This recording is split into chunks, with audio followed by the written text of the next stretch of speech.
What if I told you you could get a copy of the Edge Finder completely free thanks to this live stream's sponsor, 8cap? 8cap is a regulated brokerage that has a special offer for viewers of our channel here, and I wanted to tell you a little bit about how this offer works. There's really only 3 simple steps to setting up a free copy of Edge Finder through our partnered broker, 8cap.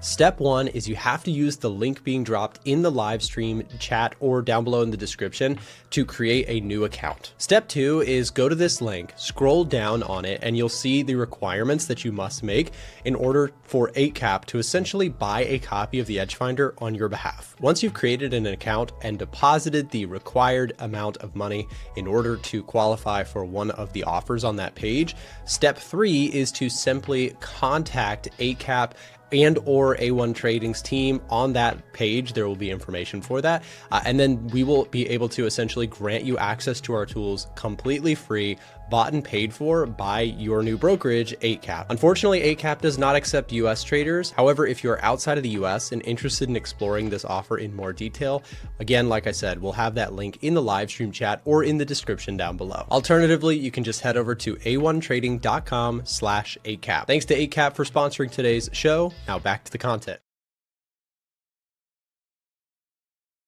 Good morning, everybody. Welcome back to another live stream. Hope you're doing well. I am, you can't see it because my, hold on, let me see if I can go full screen for just a second. I have a cat on my lap. This is kind of special. She's chilling. So you might hear from her or see from her, but she is deep in relaxation right now. So I've got a little friend who's helping me out with the live stream. You may, if you're in the Discord, you may have seen my picture of what she was doing right before the stream. I don't know if some people are dog people, some people are cat people, some people are both. But come on, man, come on. This is the camera crew behind the live streams here. She's ready for CPI. I don't know about you guys, but should be interesting. Also, just a quick PSA: we are looking for new show hosts, more live stream contributors here at A1. We want to expand the live stream longer into the day, just to basically have a longer standing network here. If you're interested in potentially being on camera and doing some of that work, it is a paid role, but we do require trading experience and content creation experience for people who are interested in doing that. If you are interested in doing that, send me an email, support@a1trading.com. Shoot me over an email, send me some experience with what you've done, and maybe we can get you in on the live stream action. May we know who the producer is. In all seriousness, it is a guy named James. He does a wonderful job putting together these shows and managing all of our creators. But on the camera crew, like I said, you know, her name is Stella, and she's right here. Look at that. Come on. Come on, man. That's good CPI juju right there. She is the sweetest cat, man. She just sits there and purrs. Anyways, let's take a look at some markets because we've got just a few minutes here to go before the CPI event gets going. CPI, buy or sell? Well, you tell me, because I do not know what the CPI print is going to be. I also don't know exactly how it's going to impact markets. However, if you stick around with me here, what we're going to do is we're going to map out a game plan for CPI.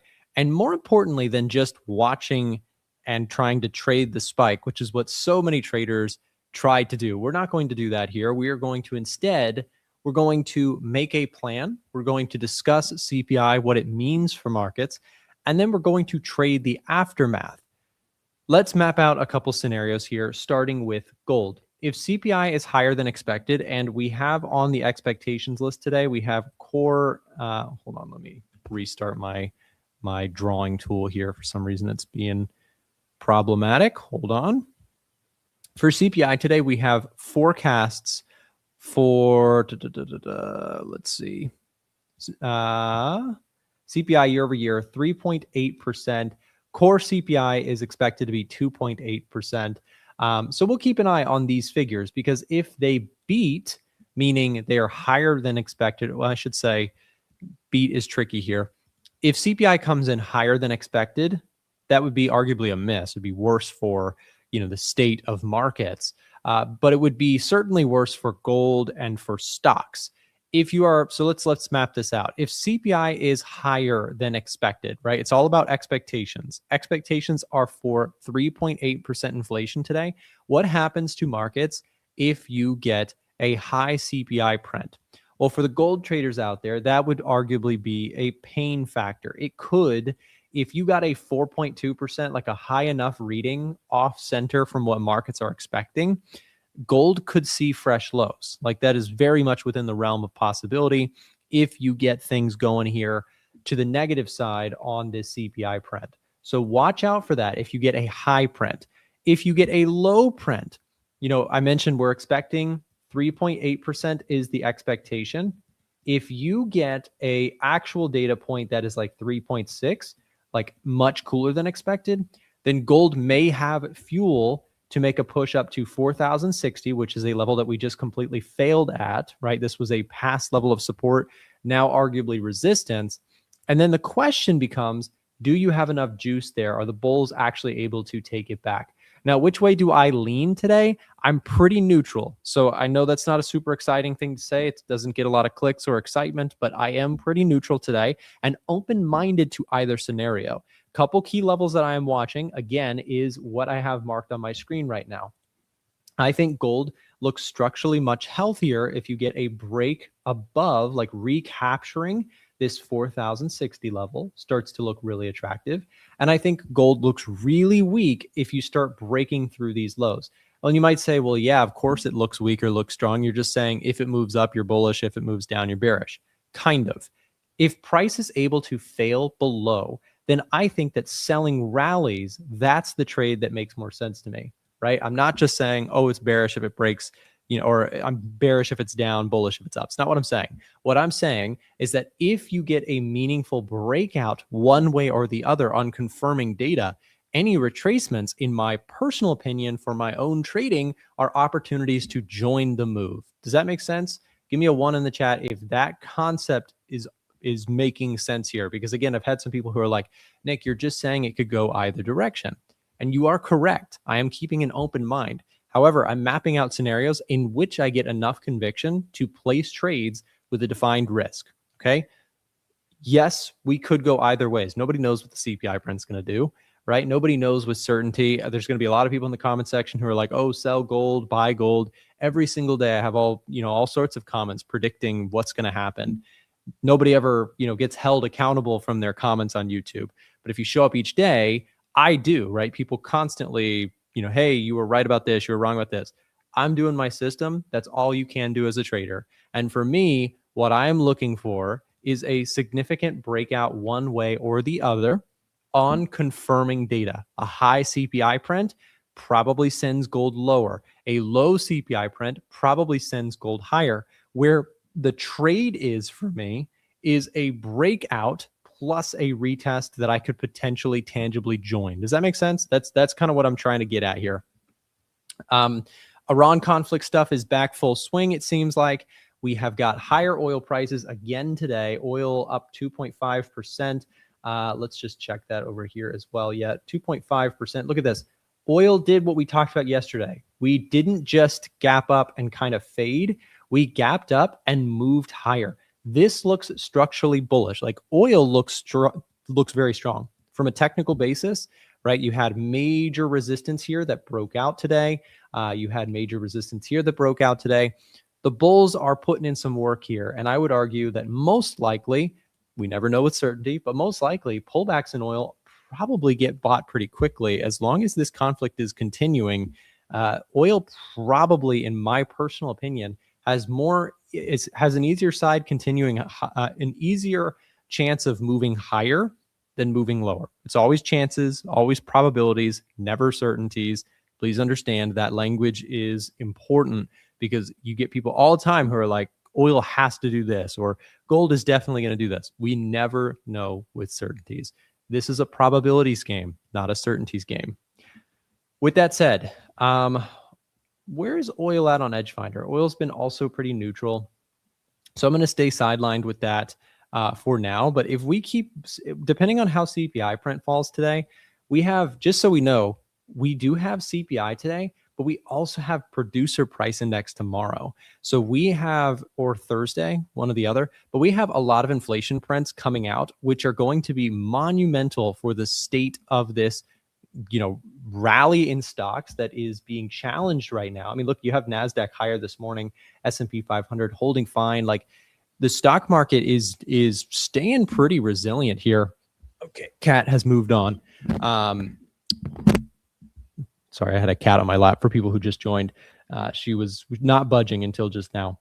Anyways, for stocks, if we're talking about inflation, obviously here, a higher CPI print than expected. Remember, we are expecting 3.8%. If that number comes in starkly higher, the Federal Reserve is going to probably be more likely, in the eyes of the market, to hike rates. Now, if you think that the Fed is not going to hike rates and inflation comes in higher than expected, and it gives you some kind of a dip, then perhaps you look at gold and stocks and you look at that as a fadeable opportunity, meaning you buy that dip. That may be some people's perspective. My opinion on it is that I think yields are telling you everything you need to know. And that is, yields are trending higher. The probabilities for Fed hikes are there and they are rising. And again, I don't claim to know, I know that a lot of people are like, no, Kevin Warsh, he's their guy. He's not going to hike rates. The president would be upset. Well, you have to understand, he has to be loyal first to the Fed, because if he's not, they will revolt against him. The Fed is a committee. It's a democratic thing. They have to vote to make policy decisions, right? He can't just blind faith hold rates lower than they should be or cut rates in accordance with what the president wants, because if he does that, Congress and his own committee will be absolutely on him. At the end of the day, the Fed has to, like, structurally, for you to keep your control of the Fed going on, right? For things to go smoothly, you do sort of need to have an open mind to what the data is truly telling you. And if we get higher inflation and trending higher inflation, and the geopolitical conflict is not being put to rest, which clearly it's starting up again, right? That is structurally a inflationary problem. We heard from what's the other guy? The guy who came out yesterday more hawkish than expected. Another Fed committee member. Anyways, I can't think of his name right now. I think it starts with a W, but I'm forgetting. Anyways, the point is, the Fed is probably not going to be cutting interest rates anytime soon, unless the labor market starts to crack and inflation doesn't go out of control.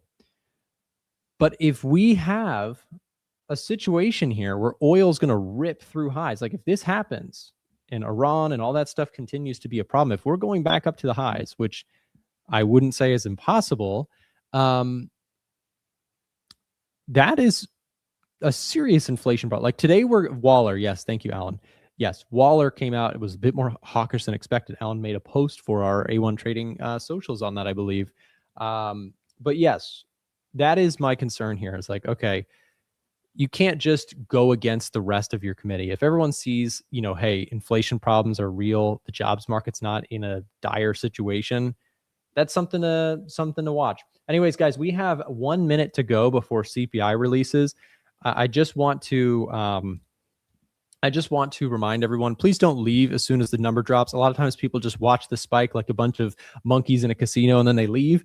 Don't go anywhere. After the news actually drops is when things get interesting. That's when we can talk about what this data means, what kinds of trends this potentially generates for us going forward.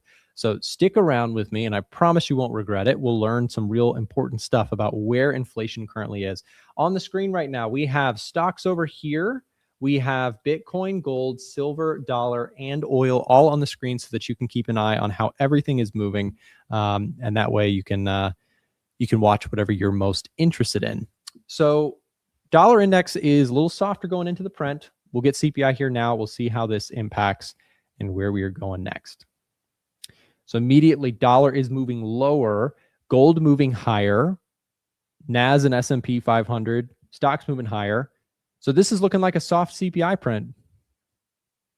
Definitely a soft print, at least based on market reactions here. Bitcoin is higher, Dow is higher, S&P higher, NAS higher, gold higher. Dollar is the big loser here. What was the number? Let's see. I don't think my thing updates in real time, but maybe it does. Let's see. Did it? Actual. If I refresh this page. Yeah, look at that. Nasdaq's up 1.4% here. My goodness. Yeah, my number just does not up very quickly on this one for some reason.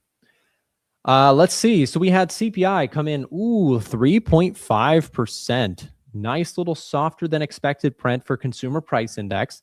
The core number, 2.6%. And this is going to certainly help with expectations here. Take a look at this. CPI month over month came in much lighter than expected. Core CPI came in lighter than expected. That is across the board, softer than expected inflation. That is certainly a positive thing in the eyes of markets. I'm talking about risk assets, for example. And look at that, the 10-year yield decisively lower in response to that. You have Bitcoin popping on this a little bit. You have stocks moving higher here. Stocks certainly okay with the idea of a little cooler inflation. Gives us a little bit more time before we may see the Fed potentially hike rates. And hey, if this number keeps going like this, look at that. You can the two-year yield is telling you a story right now, which is boom, rate hikes may be less likely. That's what we're kind of seeing. Not too bad. I just lost $17,000. My friend, what is going on? Please be careful out there. There's too many people who just get whacked by an event like this. If one move like a CPI and the market moves, it is a move, but it's not even a big move, right? So please be careful out there. Yes, that is a big move if you're looking at like lower time frames, but like, look at this. Gold is coming right up to our trend line here. What happens here? This is decision point time. And I have to say, I'm feeling not too shabby about I sold some puts on GDX yesterday. That's going to look decently healthy today. I may be taking a profit quickly on that one. Just a real quick look at GDX. Where are we at with that? GDX, not too shabby there. Nice little pop, almost 4% on the day. We'll take that. S&P 500 up initially. Question is, do we hold those gains?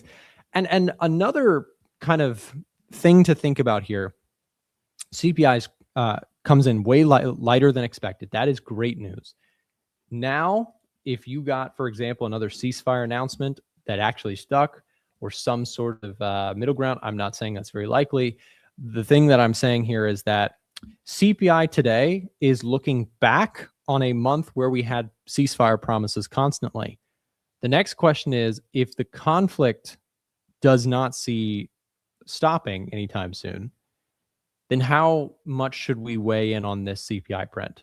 You see what I'm saying? Because what I'm thinking here is that if CPI is cooler for a month in which things had de-escalated, well, that's great for that month, but that month's over. We're now looking at a situation where the conflict seems to be potentially escalating again. So what I'm saying is CPI is looking at a previous month's data point. Oil prices are looking at the here and now, and oil prices are rising again. I think, I don't have a position on oil, but I do think that the risk reward on oil, I think the risk is more to the upside than to the downside. What I mean by that is I think it is just my take, not financial advice, just my opinions. I think there's more risk in shorting oil than being long oil right now. Because I think if you're short oil, like this thing could rip. Like these things move so quickly. If you remember, look how fast it took us no time, like a couple weeks, for oil prices to double, right? They went from like 60 to 120 almost. That's a double up in like a month and a half. So I think that while CPI today is a great reading, that helps us out in the form of cooler inflation. Inflation's been kept at bay thus far. That is good news. I'm not undermining that. What I am drawing a little bit of, let's not get too excited about, is that was during a time where de-escalation was kind of the norm. Now escalation is back on the table. So I do think that this changes the calibration a little bit for rates. Like I think this probably reduces the imminent need for rate hikes. I think this probably waxed the probabilities of a Fed hike in the upcoming meeting. Like I think that's probably completely going to get taken out. But I would still argue that September, October, November, December are open to rate hikes depending on what happens. Because if we see oil, like understand, if oil rips to 95 again, the Fed is going to be put in a position where structurally prices are going to move higher again. You see what I'm saying? Odds were 45% this month as of yesterday. Yeah, that's probably getting worked back now. Well, I mean, it certainly is. Look at the yields market. That tells you everything you need to know. The question is, and we're going to bring Chris Pulver into the conversation here because I'm sure he's got some insights on this too to think about. The question is, can we trust that, okay, yes, the prior month's data was good, but now it feels like that's almost old news given that the price of oil is back on the rise. Like here's June's price action.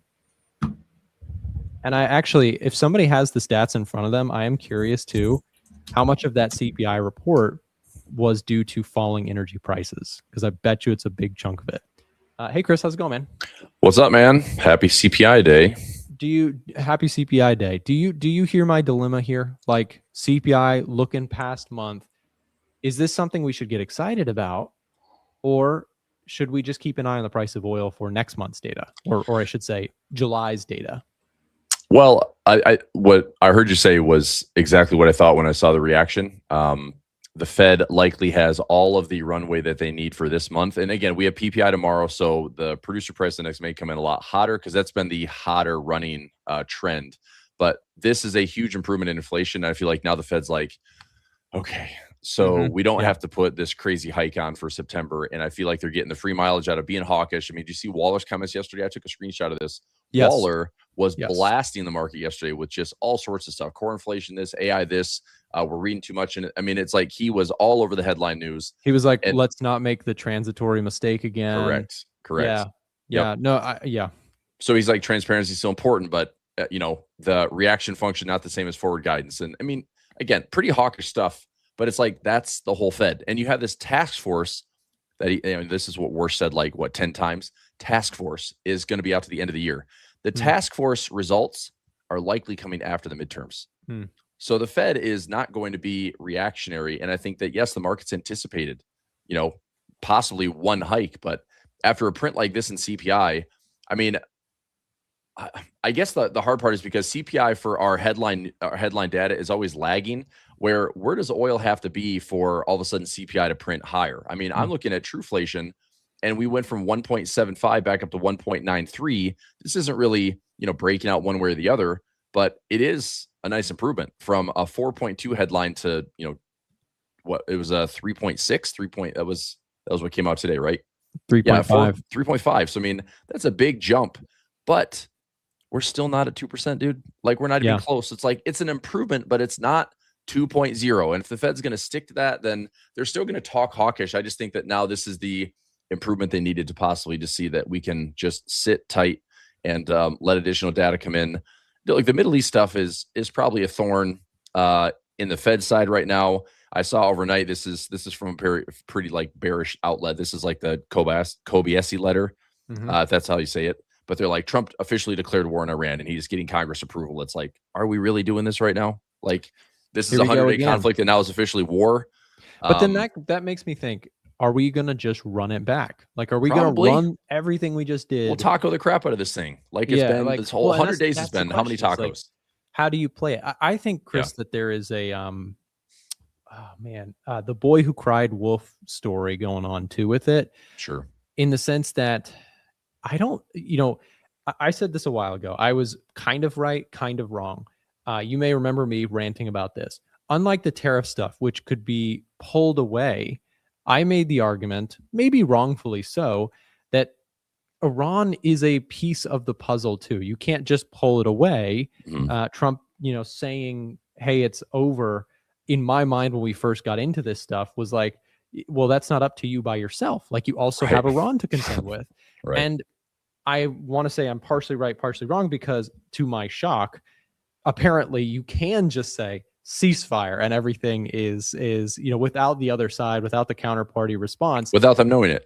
Yes. So my thought, I guess, was kind of right, kind of wrong in that, because now I also think, like, doubling down on that theory, Iran is still a negotiator at this table. You cannot, like, eventually, I think the market has sort of like dismissed, oh yeah, no, they're going to figure it out, ceasefire, etc. But I don't know that that is a fair conclusion to the matters going on over there. Like, yes, Trump can say whatever he would like. He can claim that, you know, we've won the war is over, they have nothing left, ceasefire. We've heard the kitchen sink being thrown at it. But I actually think that the taco trade, if that's what people would like to call it, is actually getting tired. Like, what I mean by that is that people are like dismissing completely and underpricing the potential risks if something goes wrong, if that makes sense. Right. I think that's what's gone on with oil. People, like, so many escalations, and the market just like looks past it, and now maybe suddenly the market cares again. Yeah, I think that you know, being short oil after it's already dropped how many percent? It's like being short oil. I mean, look, in this choppy zone when we broke out below 80, being short oil for that little scalp down to the 60s, great trade. Being short now and thinking that this is going to return. I mean, look, here's what I did. I just took this trade and I just took profit on it today. This is oil futures, so I traded CL for this, and I did the structure here. This is a broken wing butterfly. So where I wanted price to be, this is on the 24th, so the expiration is out another 10 days. So when we were down here, this trade for me is risking $200 to make $300, and I have a profit trap. If we're at 78, I can make up to an extra 500. So I have potentially an $800 winner for a $200 risk. Now, I was down about $80 here because I still had time in the trade, and then price came back up. Today, I closed it out for a $40 winner. Now, the reason I'm closing it is because, dude, I don't think that we're doing this in oil. I think we're probably coming right back into this area, and it's going to be noisy again, maybe a higher low, and then maybe a higher high. That's when you and I had this conversation. It's like, well, Nick, we're back up to $90+ oil. What does that mean for CPI? What does that mean for inflation? What does that mean for everything? And it's not just pay at the pump. Like, everything with oil prices, as far as, you know, literally like the like lubrication of the economy. It's like, if you want to build things, oil is expensive. And even at, you know, $60 to $80, if that's going to be our new equilibrium, we're going to see elevated prices compared to where we were the last couple of years. Right. So I mean, I just think it's crazy that it's like, I can look at the same like YouTube channel, and this is like a macro guy that I follow, and it's like $40 oil on one of his like thumbnails, and then $200 oil on one of his thumbnails, two totally different talking heads. I'm like, where does this, like, who's right? This is the most like, they're so extreme that it's like, could we just have a reality where it's like, it's boring to say that, hey, oil is going to stay probably between 60 and 80 bucks, but nobody says that. It's like, it's going to 200, it's going to 40 to do what? Get clicks. But it's like, that's not likely going to happen. And I would hate to tilt my portfolio one way or the other to be like, I mean, sure, if you got paid here, dude, you could take this tiny little, like, for every $100, you can maybe make thousands of dollars, but the probability is garbage. Going to $40 is probably garbage. Yeah. So that's not the trade I take. It's just, well, I think like, if you're betting it's going to 40, you're talking like massive economic problems, most likely. Yeah, for sure. Like that it doesn't come easily, because there is a bid all the time in a strong economy for you know, oil prices. So I mean, I'm also watching gold here. Gold caught a nice little pop in response to this today. I'm watching gold from a technical perspective, Chris, because we have been so persistently fading rallies in terms of like price action. Like, every little pop gives you another chance to buy it cheaper later, at least in the long term. That's the way I'm looking at it. So I'm curious to see if CPI's data point today, like, here's my hunch. Don't trade off hunches. It's not what I trade off of. I'm just saying it for fun. My hunch is like, rallies probably keep getting faded here. And this is coming from, I actually sold puts on GDX yesterday, so that's looking perfectly fine this morning. But anyways, my quote unquote hunch there, same goes with like stocks, is I think you have a couple things here that are like happening in the back seat here, which is higher oil prices. If those things rip today, like, this CPI feels like old data. That is my one concern. My second concern is, I think the Bank of Japan is in there still selling the heck out of dollars, buying yen, taking advantage of today's cheap or weakness in the dollar. We see that taking place. That's been a narrative here. And the Asian markets are also kind of creepy too. I don't know if you've been keeping an eye on that, Chris, but like the Korean stock market has been a dog here, man. This has been rough. Well, it's two companies, dude. It's SK Hynix and Samsung. It's two companies that are in the entire, it's the concentration that is way, way beyond ours. I mean, we should be nervous that we have semiconductors, large cap tech, around 40% of the S&P, responsible for like 60+% of our earnings this last quarter. But SK Hynix and Samsung are essentially the exact same charts as the Kospi. So if you look at KOSPI for the Kospi, that's the index. This thing is pulled back. I think it was just over 30%. That poke there's 31%. Now look at that compared to Samsung. Looks almost identical. Look at that compared to Hynix, SK Hynix. Chris, would you do anything with EWI? EWI. I'm already, yes and no. No, because I feel like after missing 100% ETF, I'm probably not going to chase it. I do think that this, I mean, if the AI trade is all of a sudden dead, then I wouldn't want to touch this thing at all. But dude, I think that even going back to the lows here, let me see if this, I mean, market's open here in 45 minutes, but I'm curious if I could do like a, 120 by 100 ratio spread. Let me see, actually look at this one. I might price this out for a trade today. I don't even know. Is that pretty liquid traded? Probably not. Probably not. Yeah, I was gonna say. It'd be more like the emerging market space, but I mean, we do have options. I could go out to the, gosh, I just think we're gonna have so much volatility. I'm gonna go out to Jan 27. So I'll go out to the end of the year, plus like the flows of like December, January, typically like pretty bullish. For the most part, the market likes to finish at highs. Even if the Santa rally is disappointing, we still typically have like the markets near highs in December, January. So this is a possibility. Spread wise, I mean, let's look at like a 120 by 100 here. I might take a stab at this. Now, this is right around the expected move. It's about an 11 delta. All that means is on paper, you have about an 89% chance of profit on this trade. As you can see down here, this POP is probability profit. I can get $1.80 of credit. Okay. Now, I'd be willing to own shares of EWI, knowing that this concentration risk of South Korea is essentially in the fate of two companies.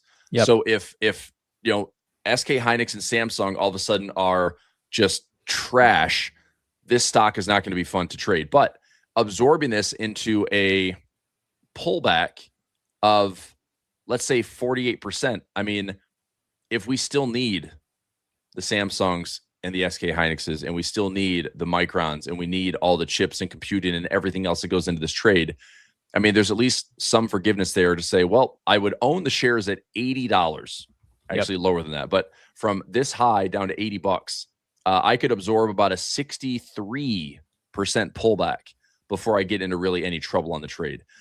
Technically speaking, a pullback to this 200-day moving average and a bounce, there could be a very strong bid sitting right there, Nick.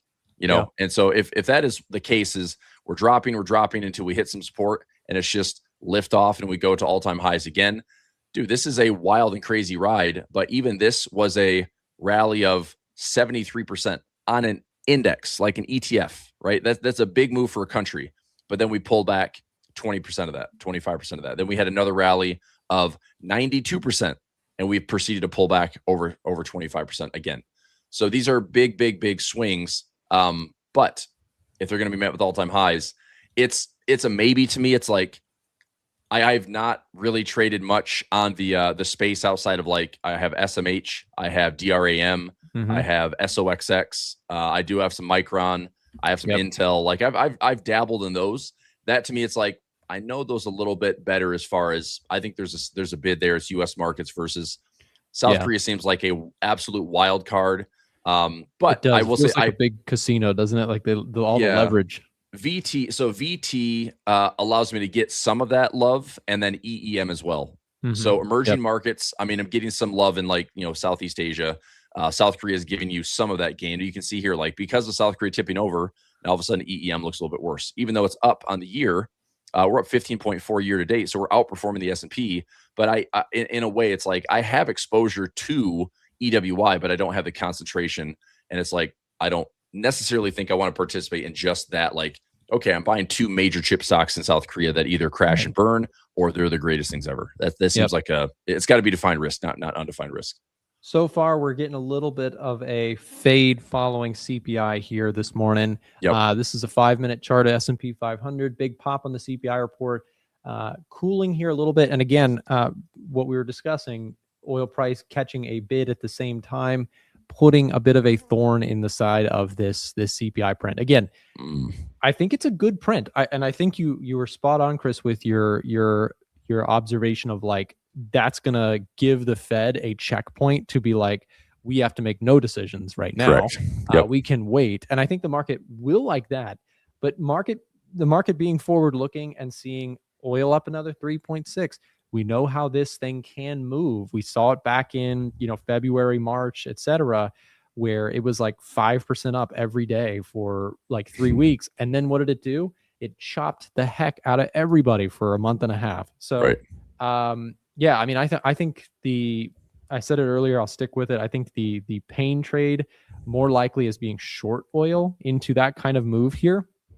And I think that there is, in my opinion, more potential for oil to expand higher than there is for oil to move back lower. We'll see if I'm off on that or not. Of course, geopolitics are inherently very difficult to predict, but I'm kind of more so not trying to predict the headline, but more so going off of positioning. Crowd sentiment was like, yeah, we're oil's crashing down. All things are clear in the Middle East. And I just don't know that is a fair assumption to completely make. So we'll see. Obviously, Iran has something to say about it. It's not just up to the White House what happens there. And I'm very curious with this whole, I think the 20% tax on goods going through the Strait of Hormuz was, proposed by the president. I don't know that was a serious thing. Maybe it was, I don't know. But the point is, there is still a ton of uncertainty with how the Strait of Hormuz is going to look 6 months from now, 12 months from now. And that continues to keep a bid on oil prices and be a quiet kind of doubt thing in the market. Look at this 4-hour, 1-hour chart. These things are getting faded hard after what was somebody pointed out, the best 1 month change on CPI in I don't know how many since years. 2020. Yeah, like that's a really nice. Yeah, but you can also have, I mean, again, call it. I'd say it's just bad forecasting. I mean, when you're forecasting from a 4.2, it's like, yeah, I mean, you can just say like, well, we expect 4.2, but we have, oil's dropped how much in that 30-day window? Right, a lot. 15-20%. It's like, I mean, shelter's been at, home prices are coming down, like all these things that have been also leading to sticky inflation. It's like when oil takes a huge drop like that, it's going to reflect in the data. So again, that's an analog that maybe sounds good, but it's like, doesn't mean anything, dude. In this environment, it's like, it just means that, look, the Fed now can just sit back and be like, hey, our hawkishness is possibly enough. But again, go back to the bond market. I know this is probably boring for most traders, but I'm telling you, dude, this is really important to watch this year, because as we come into August, September, that all important decision that the Fed is going to have to make in September. Because look, the July 29th Fed meeting, probably not going to be anything. They're probably not going to do anything. There's going to be a lot of noise. July is typically bullish. We have earnings coming out right now for financials, and it's going to most likely lead to a respectable earnings runway. But going into August, there is no Fed. It's just Jackson Hole and it's summer trading. So we're going to have some illiquid pockets, and September is like typically the worst month of the year. And we have the Fed rate decision in September. Dude, if yields are higher than 4.7 on the 10-year and the 30-year is revisiting 5 and change. I mean, did you see that our potential like debt servicing line item is going to be number 1 in the next like 6 to 12 months at the pace we're at? Like servicing our debt, even with the Fed rate, which is lower than anything else you can get in the world, right? Like our central bank can refinance at like sub 3%, which you can't find anywhere. But the reality is, it becomes the largest line item at like $1.35, $1.4 trillion a year just to service our debt. That is not nothing. And it's like, and I know that it's like, it's a wall of worry, and you can print money indefinitely, but that's a good thing for gold. And that's a good thing for Bitcoin. Even if Bitcoin still has a story to it, those two, I think, could perform very, very well for the second half of the year. While, really all the mania has been sucked out of gold and silver, I think there is a good opportunity to look for a bottoming pattern. Yeah, I'm excited for that, which is why, I mean, dude, I commend you for being short gold and getting a nice little profit of that, because it went down. It got a death cross, and it went down. The 50 and the 200-day crossed over just recently. But to me, that is about the time where gold typically rallies back up into this area. So, I mean, if we start putting in some bottoms in here, I could see a near-term rally into this resistance, and then we see if the bears really want to resume this. And you've got that trend line drawn. So, I mean, yeah, I get it. Like there's a reason to look for another short, but at this point, dude, I am accumulation city, and I'm just going to look at building out my trades, waiting patiently. When this thing breaks, bottoms out, this to me is a trade I'm more interested in. It's like, I think the shorts, if you got this symmetry short or this follow through short, great. Because at this point, now I'm looking for a bottoming pattern, and where the base case is that gold, silver, bottoms out, and then Bitcoin might just have a run here. We'll see. But I think there's a lot of Michael Saylor's pain that the market's trying to cause.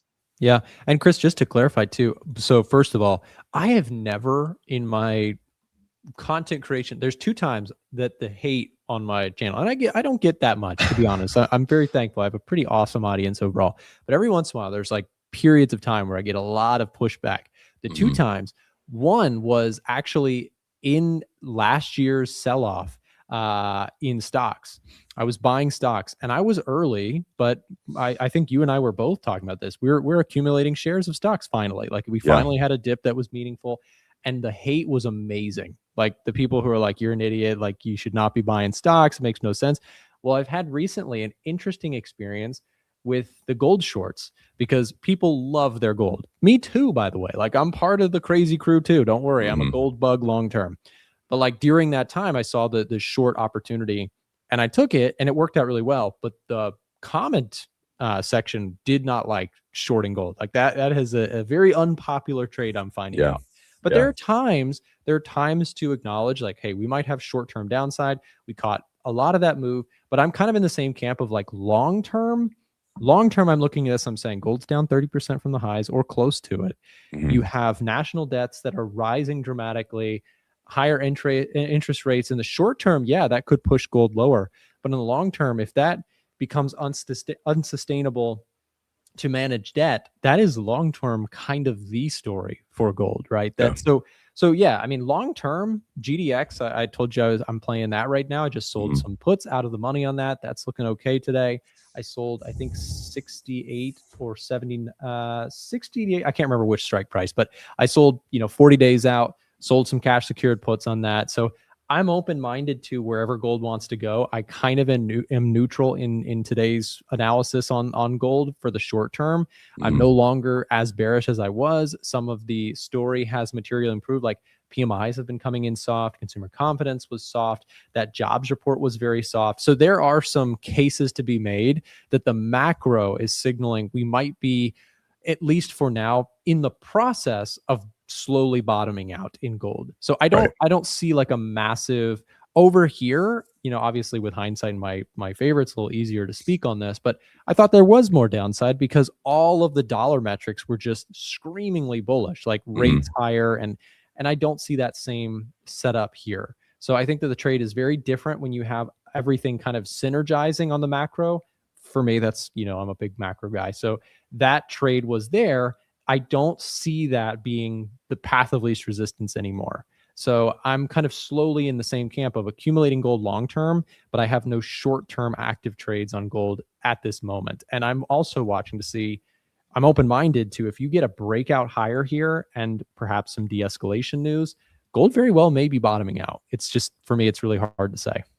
Yeah. And I think also just look at the central banks. If they maintain a bid on gold, which they probably will, and honestly, the stuff I'm reading macro-wise too is we're not that far away from probably, I think this is going to be just a really interesting Fed regime, which is talk hawkish, maybe not have to do anything rate-wise, not go ahead and cut right away either.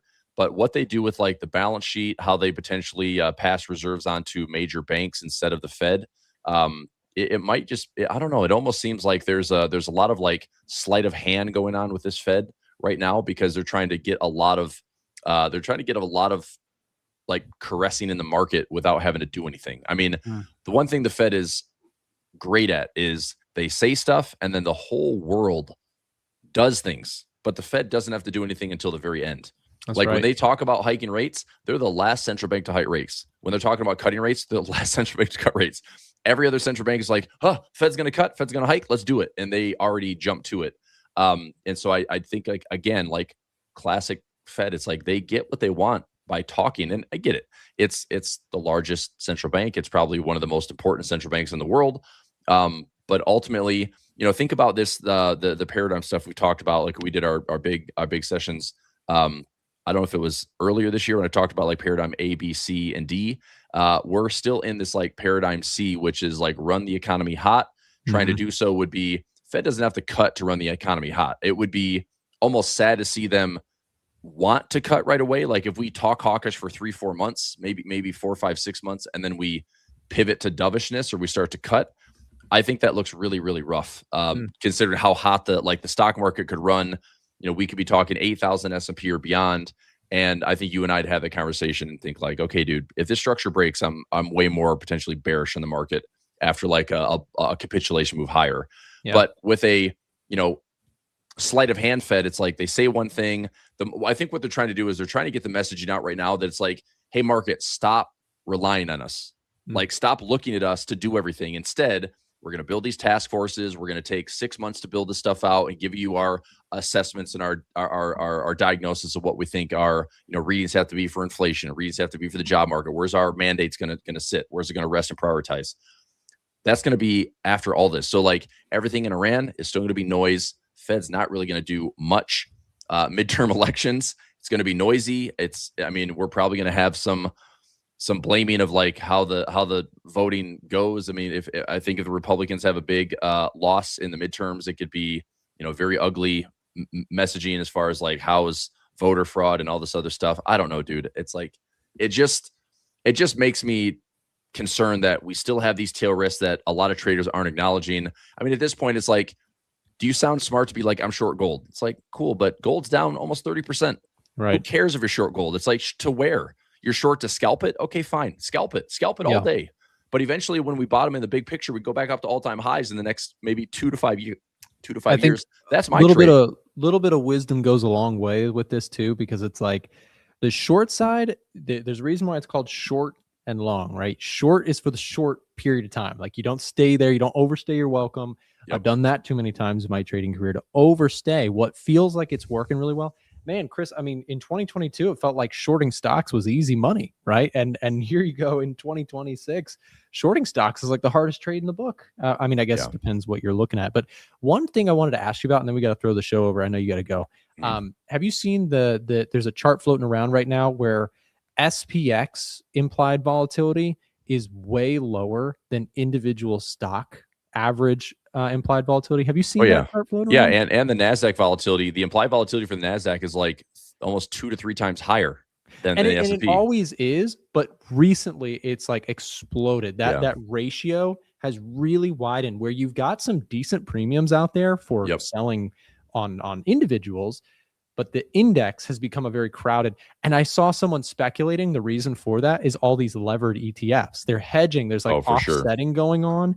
Very interesting times, but that makes me more interested. There's stocks that I like out there. There are bargains, in my opinion. It's not in the AI world personally, but there's stocks out there that I'm watching, and we'll see. Chris, I know you got to run, so I'll let you out of here.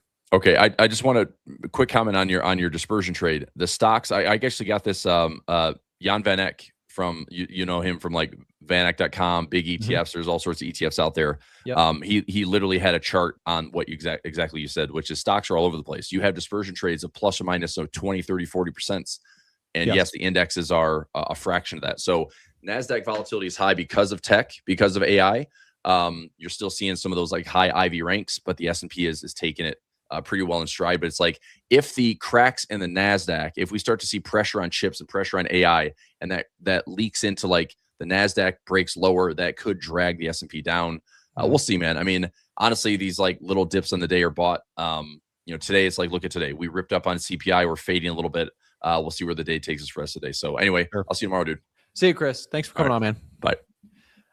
Guys, up next, we've got Alan Perez taking over the stream. Real quick before Alan, he's jumping in a little bit earlier today, so I'll try and bridge the gap. Let me just double check. Just want to pull up if you're new to the show and a fan of the show, then consider coming back and seeing us every day. We are always live Monday through Friday. You can always find our schedule on our website, a1trading.com.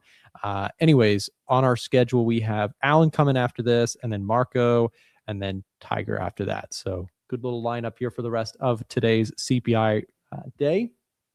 Let's see. So gold fading a little bit here. We're looking at intraday stuff. This is the 5-minute candle. SPX fading a little bit as well. Stock market opens up in 25 minutes. So I'm curious. There's also something, does anyone know like what the heck is going on with software stocks versus semis today? Semis are up 4%, and IGV, the ETF that tracks software stocks, down almost 4%. That tells me like what did Claude announce something? Anthropic announce some new update or something? Because that is a wild dispersion in tech right now. You have software down, semis up.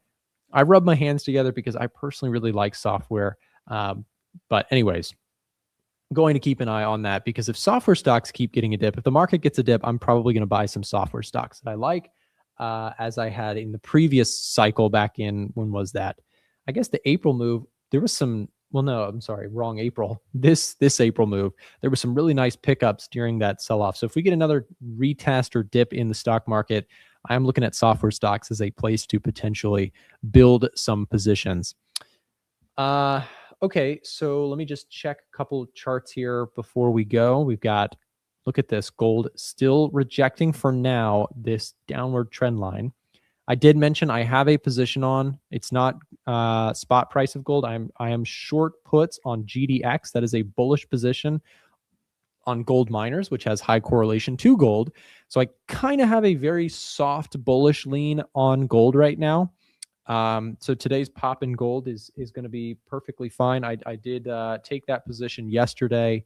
Let me just pull up, where did I share that trade? Where was that? Under stock and options trades. Yeah, so I sold cash secured puts out like 40 days on GDX. That is going to look pretty decent today. And if we get like 50 or 60% of max profit on that, I'm going to just take profits and call it good on that. Because, you know, if you've been watching, I don't have a lot of faith either direction right now in gold price. And so I've been going to the options market to still be active there. So I can still trade, even if I have a neutral. This is why I love options, by the way. If you have a neutral bias, like I do, you can actually trade the sideways market. You can sell cash secured puts, you can sell covered calls, you can sell strangles if you're doing like, futures contracts or options on futures contracts, right? You can do all sorts of stuff. Anyways, I do think gold has limited downside and limited upside, which is a position. You can have that take. Like I think most likely we're going to chop more so than I think we're going to rip or crash, right? And as an options trader, what's nice here is you can actually trade that. You can trade that back and forth. So yesterday, when we were selling down, I actually sold cash secured puts on a gold miners ETF, which benefits if gold prices go up. So just to look at GDX and reflect on that. So GDX, I sold the 68. Well, what did I sell? Let me clarify that because I just want to know. 68 puts. So I sold the 68 puts on GDX. And so this being up today, nice little pop may give me an opportunity to take some profits on that. But I do think, I don't want to overstay my welcome there either. Like I think gold, I would not be shocked if gold fades lower here today and following this. For that, keep an eye on the price of crude. Look at this. This thing is not relaxing. It despite CPI, put all that to the side, oil prices are relentless here. And this feels like a re-escalation trade being confirmed, right? You've had a lot of like, oh, things are escalating, et cetera, et cetera. But I don't put a lot of credence to it until you actually get oil price confirming it. Here it goes. It actually looks like it's sort of confirming, yeah, there's stuff going down and it might not be over. So I think oil price is kind of catching up to the headlines at this point, and that's why the price is sort of relentlessly moving higher. So With that said, we'll keep an eye on stocks here today. We're going to throw the show over to Mr. Alan Perez here in just a second. Before I do, if you guys are not currently using Edgefinder and are interested in getting a copy, I see a bunch of people asking for certain things with an Edgefinder. If you don't have a copy, on these streams, I can only go over so many things. Get yourself one. Now's your chance to do so at a huge discount price right now. We're doing our 40% off summer sale. If you scan the QR code on the screen right now, you can be connected to a member of our team who can set you up with a payment plan option for our products if that is something that you're interested in doing. We'll also drop the link in the live stream chat. If that is easier, simply click here to speak directly to our team, or head over to our website. If you want to just explore what our tools are, what they offer, all the different features, what you can do is head over to a1trading.com. Under advanced market screeners, you can scan all sorts of different tutorials, etc., on Edgefinder, on our stock box. These things, like I said, everything is store-wide, 40% off for a limited time. Up next, you've got Alan Perez coming up to take over the stream. Stay tuned. We'll be right back after this quick break. Don't go anywhere. If you're enjoying the stream right now and would like to join us beyond just live streams, consider joining our free-to-join Telegram channel. Inside of our Telegram channel, we're sharing daily market analysis, bonus clips from the live streams and videos, giveaways to our products, prop firms, and brokerages, and much, much more. So like I said, if you're looking to stay up to date with ideas that we're looking at in markets, even if you can't make it to a live stream, consider joining our Telegram channel down below in the description of this live stream, or being dropped in the live stream chat as we speak. Just click that link, it'll navigate you over to Telegram, click join, and you can come back to the stream. It's totally free to join, and if it's easier for you, you can also just use the QR code that you see on the screen right now. Now back to the live stream. Good morning, everyone. Happy CPI day. Hope you guys are doing well. Hope you guys are trading safely out there. We had a very cool print come out, which is getting some pressure there in the dollar. In fact, I was looking at this earlier. Currency strength, you had Kiwi dollar up monstrous. I don't know, you had some positioning a little bit softening right before the CPI print. You had Kiwi dollar right there really taking some strength into the picture. They did have a hawkish RBNZ outlook in their most recent meeting, so I'm sure that's adding fuel there. And look at that dollar. So big drop in the dollar, had a little bit of a pullback. It seems like we're continuing that drop now if you just look at relative strength on currencies. So we are, what I'm looking at here for DXY, look at this level of support. We're on this level of support as well as on this trend line here. In my opinion, that if you were to get a break below from a technical perspective, you could see a continuation maybe to 99. Now, the actual kind of follow through in any softness in DXY, I think is a little bit tricky now. Had we not had the war, would have been a little bit more simple, right? Softer CPI, oil prices lower. You probably see that, forward-looking inflation reads are cooler as well. But now you have a flare-up in the Middle East. And so you're having this cool CPI print today, but then you have oil making some advancements, right? So no worries, Nick, no worries. One thing that I was looking at for this CPI print was, okay, is the lower oil prices in June, does that actually translate into inflation getting better? And it seems like it did. So we are seeing that. And because it did translate into oil, or I'm sorry, because it did translate into inflation becoming cooler, what does this mean here? We're getting a pop in oil back up to this 84 handle here. This was support during the war, now potentially resistance. So does it get walked back next month? I don't know. We'll see. We do have PPI on Thursday, I believe, as well. Let me see. US PPI year over year on the 15th. Yep. Or tomorrow. Yeah. PPI tomorrow. So we'll see. That has been running hotter than expected, or higher. And actually, if you look at the core numbers, expected to tick up. Let me show you what I'm looking at here on my other monitor. PPI right here. If you go to PPI, core PPI year over year, previous is at 4.9. It's looking to tick up to 5.2. Now, the regular number, the headline number, is expected to cool down from 6.5 to 6.2. So I'm curious to see what happens. Another thing on the geopolitical front, you do have, this is an actual financial juice kind of thing on the calendar. The U.S. naval blockade on Iran starts at 1500. So crazy to see that as an official economic calendar input.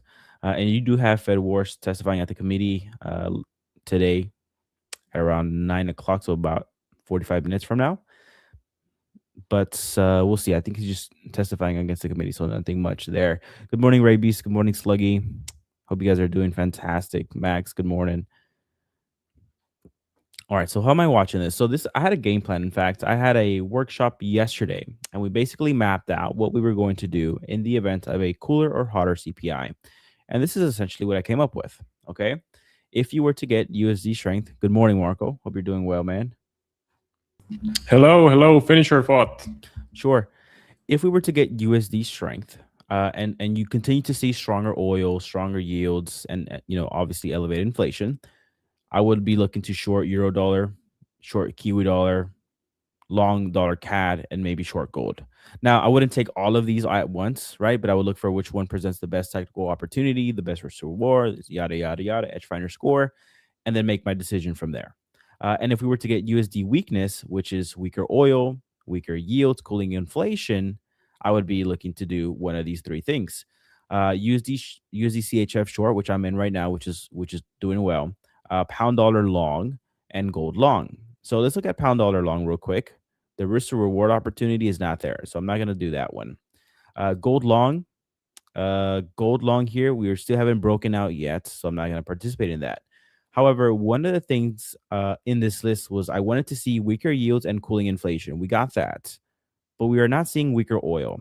So I'm just going to stick with my USD CHF short, and I'm not going to overcommit to any new ideas until you see the full broader outlook kind of cool off. Because if you still see higher prices in oil, then most likely than not, come the next CPI print, it's going to just tick up again, right? If the CPI report and the oil prices and rates are actually sensitive to what's going on in that area, I'm going to hold back on that. So I'm going to stick with my USD CHF short.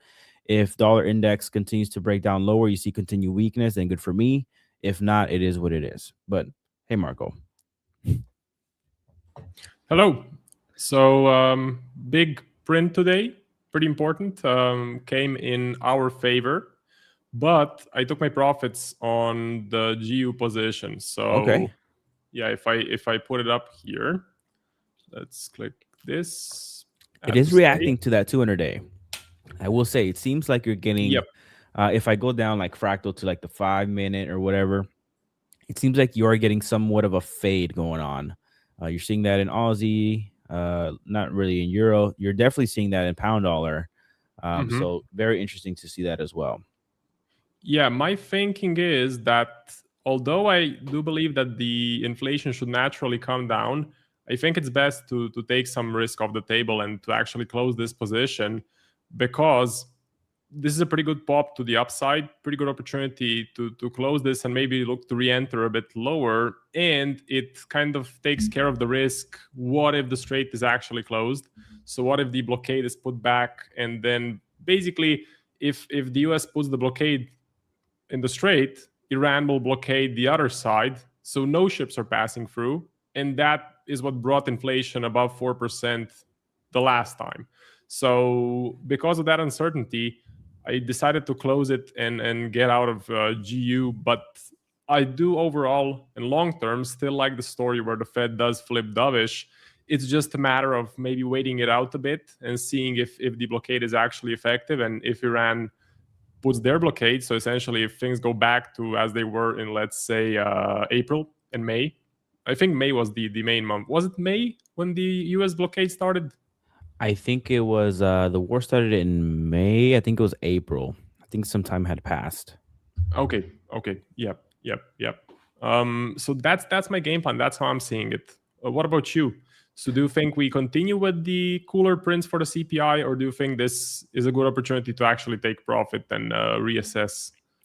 No, I actually love what you did there, because it's not as simple. So, I had this idea and I talked to you about it, about the domino effect. And essentially you had a super, mature dollar trend, right? You're getting into some higher time frame technical levels. And so you had a little bit of overcrowdedness going on. And I was just kind of worried about the fact that if you were to get the domino starting to fall over against the US dollar, right? You had strong growth, strong inflation, strong jobs. And the first domino was that NFP print, and the dollar was very sensitive to that. And so I thought, okay, well, if you continue to see the dominoes falling against the dollar, then, obviously short the dollar, easy. However, it's not that easy, right? Markets, unfortunately, are not that easy. So now you are starting to see continued dominoes kind of falling, right? You had the NFP print, Yep. and then now you're having this cooler CPI print, but it's not that simple because now you have escalations in the Middle East, you have the Yep. blockade, and so it's like, come on, man. Like, I wish I had a cleaner outlook, but that's just what it is. So I actually do like the idea of what you did with pound dollar specifically, as far as taking the profits. You had a good runner and waiting for pullbacks. And if in the event you get a pullback and things start to clear up on the geopolitical front, then you execute absolutely. the trade and continue the wave, right? You took the first leg and then you get in the second leg. So I do like that idea for sure. Yeah, I'm curious to see what happens. You have PPI tomorrow as well, which is has been running hotter than the CPI. So I'm curious to see if it translates into that as well.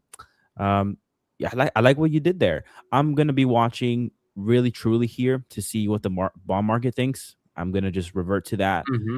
If you start to see like this upward trend line here in the 2-year yield, if you start to see it kind of break lower, and hopefully, fingers crossed, oil starts to trade lower as well, then maybe there's kind of like the market's putting a put on what's going on in the war, right? Maybe they think that what we're saying or what we're doing, we probably won't, go on with it as far as re-escalating things, because that would really, we have made some progress, obviously, right? If you have lower oil prices and that's translating into lower inflation, that's some progress that you may not want to walk back, right? So maybe, there's a way to kind of pull out of the Middle East or whatever.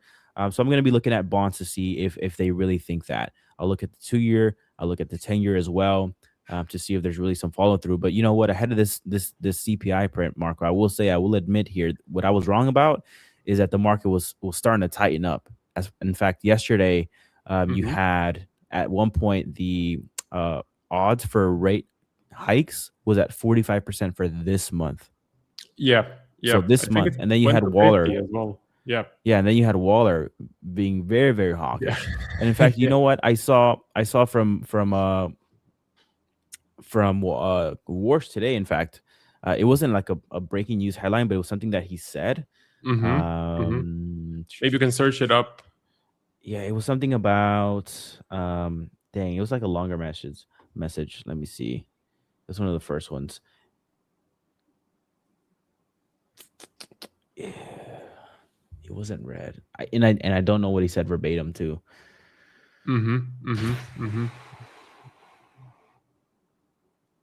Yeah, I'm trying to see as well. Fed has no tolerance for persistency elevated inflation.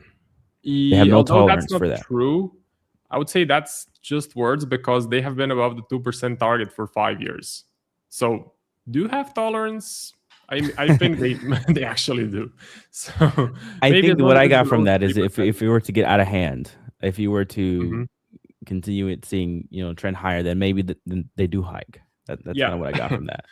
One thing that I noticed is that all of the Fed members, they like to bark, but when it comes the time to hike, they are usually not that trigger happy, because again, the market definitely hates hikes. So I think they would rather be a little bit late as far as hikes go than too early.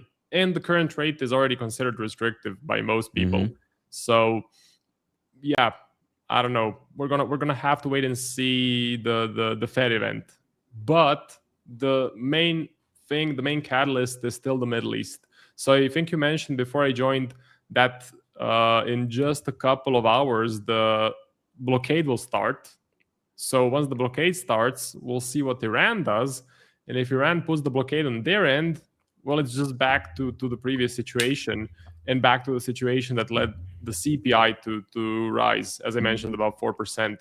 So I think that's our next thing, seeing if the blockade is put in place, or maybe Trump does a taco. That would be really good for the markets. So we shall see what actually happens there. And now it's unfortunately all about the Strait and all of those alternative routes that we talked about, like Dubai trying to bypass the Strait. That's going to take at least a few months to maybe even a few years to get going. It will happen eventually. So Iran will lose the sort of the green card that they have, or kind of the ace in their sleeve, where they control the Strait, because the Strait will no longer matter, because all of the sort of oil will be moving through other ways, canals, stuff like that. Yeah, that's the hard part, man. I really wish that we had some kind of insight into seeing like what is true, because you have the president saying that essentially Iran's kind of obliterated, right? They really got nothing going on, but they do have, Yeah. I guess, some sort of leverage. So if that was true, then this would be over, and vice versa. They're saying the same thing. So it's really, really hard to navigate. Mm-hmm. Um, so I'm saying I'm going to be looking personally, Marco, at this level here, 84. This was at previous support in oil Mm-hmm. during the conflict. When the conflict's still going on, but I would like to see what happens here. If we tap into this and you start to see some sellers, maybe that looks okay. Maybe the market is truly like pricing in some kind of piece on the horizon. I mean, I Mm-hmm. would expect some kind of pullback in this move. This was a true one directional push lower in oil. So Mm-hmm. the kind of pullback kind of makes a little bit sense to me. Mm-hmm. Mm-hmm. Mm-hmm. Mm-hmm. Yeah, I hate trading this market where, I mean, the Middle East stuff, but it's just going to have to be that way for the next month, 2 months, 3 months. We're going to have to wait and see. But so is there any actionable trade ideas that you have right now, or do you just sort of want to be on the sidelines and see how the situation develops as far as the blockades go? I'm kind of open, honestly, I'm kind of open to the idea that I can continue my positioning with dollar softness. I'll be Mm-hmm. honest. I'll be a little bit more biased in that direction. I Okay. think Yep. that there's an incentive to uplift the war and get it over with. So if you're starting to see like Yep. these data points like NFP kind of tilting lower, inflation tilting lower, we'll see what happens with PPI tomorrow. If you continue to see that theme, then I think that it's wise, or if you approach it with risk defined, that you position yourself that way. That way, in the event that the pressure is on and the war gets taken walk back, then I Mm-hmm. would benefit Mm-hmm. from that. So that's kind of my thought process now. But if I see oil start to pop aggressively, I'm obviously not going to ignore that as well, and I'm gonna be okay. Yep. Yeah, this is gonna escalate. So that's how I would position it. So I would be looking at some clean technical levels, for example, dollar softness, like the pound. It's pretty The pound strong, is I will say. still good. If we get The a pound better basket price, as a yeah. whole is doing well as well. Like if we go to Edge Finder, for anyone that's new to this, the Edge Finder here basically gathers all of the relevant data information that influences an asset's kind of direction from a macro fundamental perspective, as well as sentiment and technicals, and it does it for you. So this CPI report will start to get integrated into the algorithm, and that's going to influence the rating of the pairs. So if we look at the pound, I just type in GBP, you can see here that the pound basket as a whole is pretty bullish, right? You're seeing pound yen Yep. bullish, pound Aussie, Mm-hmm. pound US dollar, pound Swiss. You have some neutrals in there, and then you have euro pound is getting bearish. So that's really good there. So the Edge Finder is tracking that. So I'm going to start maybe paying more attention to that, similar to how I was paying attention to the Aussie basket early in the year when the Edge Finder was flagging that as well. So that's what I'm going to be looking for. And if anyone wants to, grab a copy of the tool, it is on sale for 45% off, I believe. It has helped me tremendously in my trading. And if you want to, find these little, you could say sleeper positions, sleeper ideas, go ahead and get yourself a copy of the Edge Finder. Swiss franc basket too, I think is somewhat strong there. It's kind of neutral. Never mind. It has shifted, I will say. But yeah, Mm-hmm. a pound basket looks interesting to me, Marco. But how about you? Anything that you're looking for? If we look at the stock side, I know you're getting heavily into stocks. Look at software. Look at Yep. IBM pre-market here, down 22%. Are you Whoa. looking at software? Is there anything going on? I really don't know what's going on, to be honest with you. Well, But it's the starting to get hit. rotation, yeah, kind of the rotation is there. So things were moving at least last week, I believe, out of tech and into some let's say other stuff like construction was one thing, healthcare. I think biotech did pretty well in the last 2-3 weeks. I think last week actually. So there is a bit of a rotation happening, but the S&P is staying strong. I would say it is more flat, but it's still staying above the 200. It's staying above the 20 EMA, 20 EMA, which is pretty important. And if you look at the equal weight S&P, you will notice that things are still trickling higher. So I would say equities are doing okay. Could be better. Absolutely could be better. And I'm taking some breakouts here and there on a couple of stocks, but not really being super aggressive with that. And one sleeper position that kind of doesn't really matter as far as the war goes is what's happening with the yen. So as we talked about, let me just put up my screen there.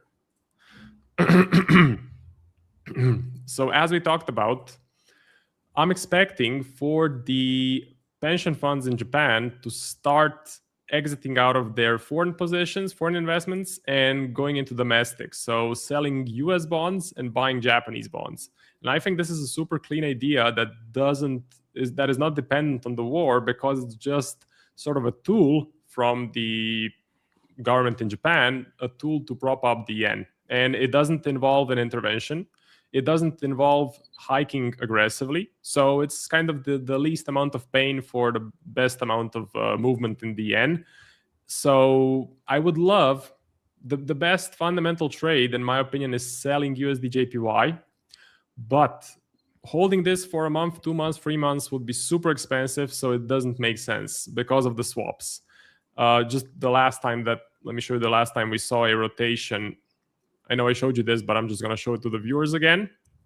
So this was when the Japanese pension funds were told by the government, look, you guys need to sell domestic and you need to buy foreign assets. So the dollar appreciated against the yen massively. And I'm betting that the exact opposite move of this happens this year in the next few weeks to months. So the way to play it would be through Swiss yen, selling Swiss yen, because the swaps would be break even or maybe even positive, depending on your broker. So I'm looking for some entries on Swiss yen. Would love to see a break of this level of support, and then it would be game on to start adding size and selling Swiss yen. The best part about it is that the Middle East doesn't really matter. So this would be a pure play of the Japanese government trying to prop up the yen, and it gives you a lot of alpha without the beta, the correlation to the Middle East, basically. Yeah. And I would say too, if you actually start to see truly a softer US dollar, and that does bring down dollar yen, I think that would translate into the broader yen basket, like weakening and the yen getting stronger. One thing that I like too, Marco, I didn't think about talking about this, but it's so obvious. I've been looking at it for so long here. Dollar CAD. I like dollar CAD a lot. Okay. You had a huge push up higher here. And then you know what? If I want to kind of hedge that USD short exposure, I think dollar CAD is really good, right? I've talked about this before, but medium to long term, I think on a relative basis, I like the US dollar. I think it's when it comes to rate cutting and stuff like that, it'll probably be one of the last ones to do so. A lot of people, Chris Pulver said, when the US or the Fed starts to say that they're going to start cutting rates, they jump the gun and start cutting rates. So on a relative basis, I do think that the US dollar is going to be kind of the higher yielding currency, and that's going to help the flow. And then also too, you just have the Canadian economy, which has been really hurting, right? So I think the fundamental longer term supports this. So I'm very open-minded to any continued USD softness in dollar CAD. That way I can go ahead and buy the dip. We had no pullbacks necessarily on this pair. So from low to high, we were in a straight one directional push up higher. And now we're starting to see a little bit of a dip there. So I would love to, participate and look at maybe USD CAD at that 1.395 or 1.39 level. That would be really, really good. And for the viewer here watching, someone says, what did he say? He asked if we are covering everything. Someone said, I'm new to this. Are we talking stocks or Forex or both? We're talking everything, my man. We're talking stocks, Forex, metals, whatever. Soybeans, whatever you want, put in the chat and we will talk it. But yeah, I like dollar CAD a lot. So you would try and look at the 1.395 level, let's say, to try and get in. Yeah, I think so. Like this one at one point, like this was resistance, right? And I'm looking at this from a technical lens here. This was resistance, and then we broke out of this and really kind of didn't pull back. We just continued higher there. So if we were to pull back into this, what was once resistance here, and you have that 200-day moving average kind of creeping up there as well, if it lines up with there, and we do start to see price stall and buyers step in there, I think from a longer term perspective, I like dollar CAD to the upside. I think that's a fine idea. And it would play well with my short-term bearish view on the dollar. So that should give you an opportunity to sort of get in at a better price. And I think long term, like Canadian dollar is not going to do well. The economic data is bad. If you look at the long term trends in the data, they're pretty bad. If you look at the housing prices in Canada, it's falling, and we know that the Canadian economy is highly dependent on the housing. So all of the indicators, long-term indicators at least, are pointing to a more bearish Canada. And I still like the pound as a bullish currency. I think it's massively improving, and I think the political situation is changing, which the market is loving right now. So the pound is catching a bid, or has caught a bid in the last few weeks. So it's just about sorting the weakest and the strongest currencies and then pairing them with each other. I'm still holding the bearish dollar view. So yeah, GBP/USD on the long side, USD CAD on the long side could be fine, but as more of a long-term view, and then buying the yen in any sort of a scenario where the swaps don't eat you alive makes a lot of sense to me.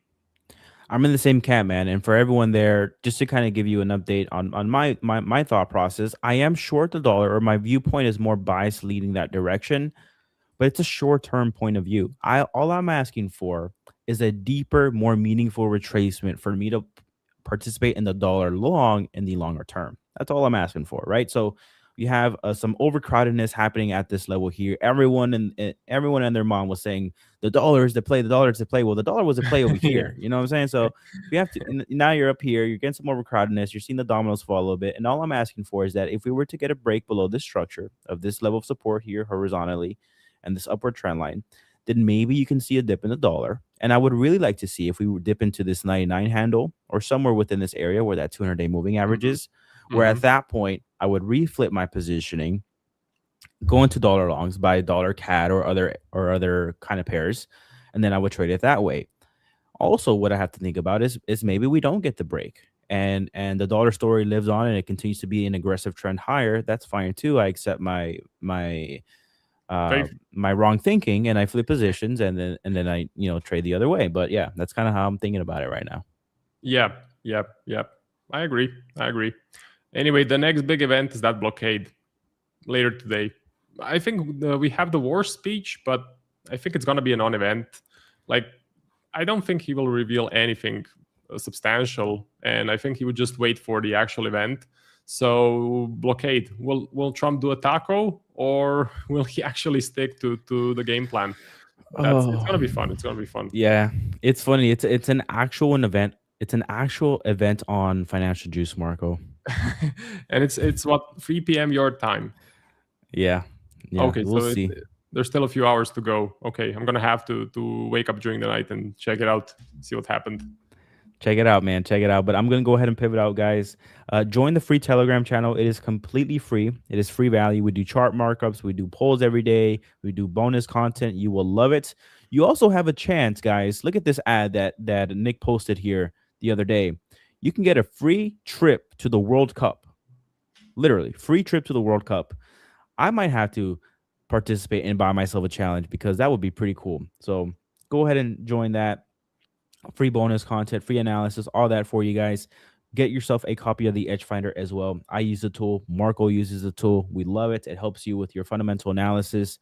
I promise you, it will make your trading better. Please get yourself a copy. It is the lowest price of the year, so this would be the time to get it. But Marco, thank you so much for the lovely conversation, and we will see you tomorrow. Thank you as well, and we will see each other tomorrow. So let's see the blockade. All right, man. Take it easy. Bye-bye. Yep. See you. Goodbye. Okay, let's continue. So,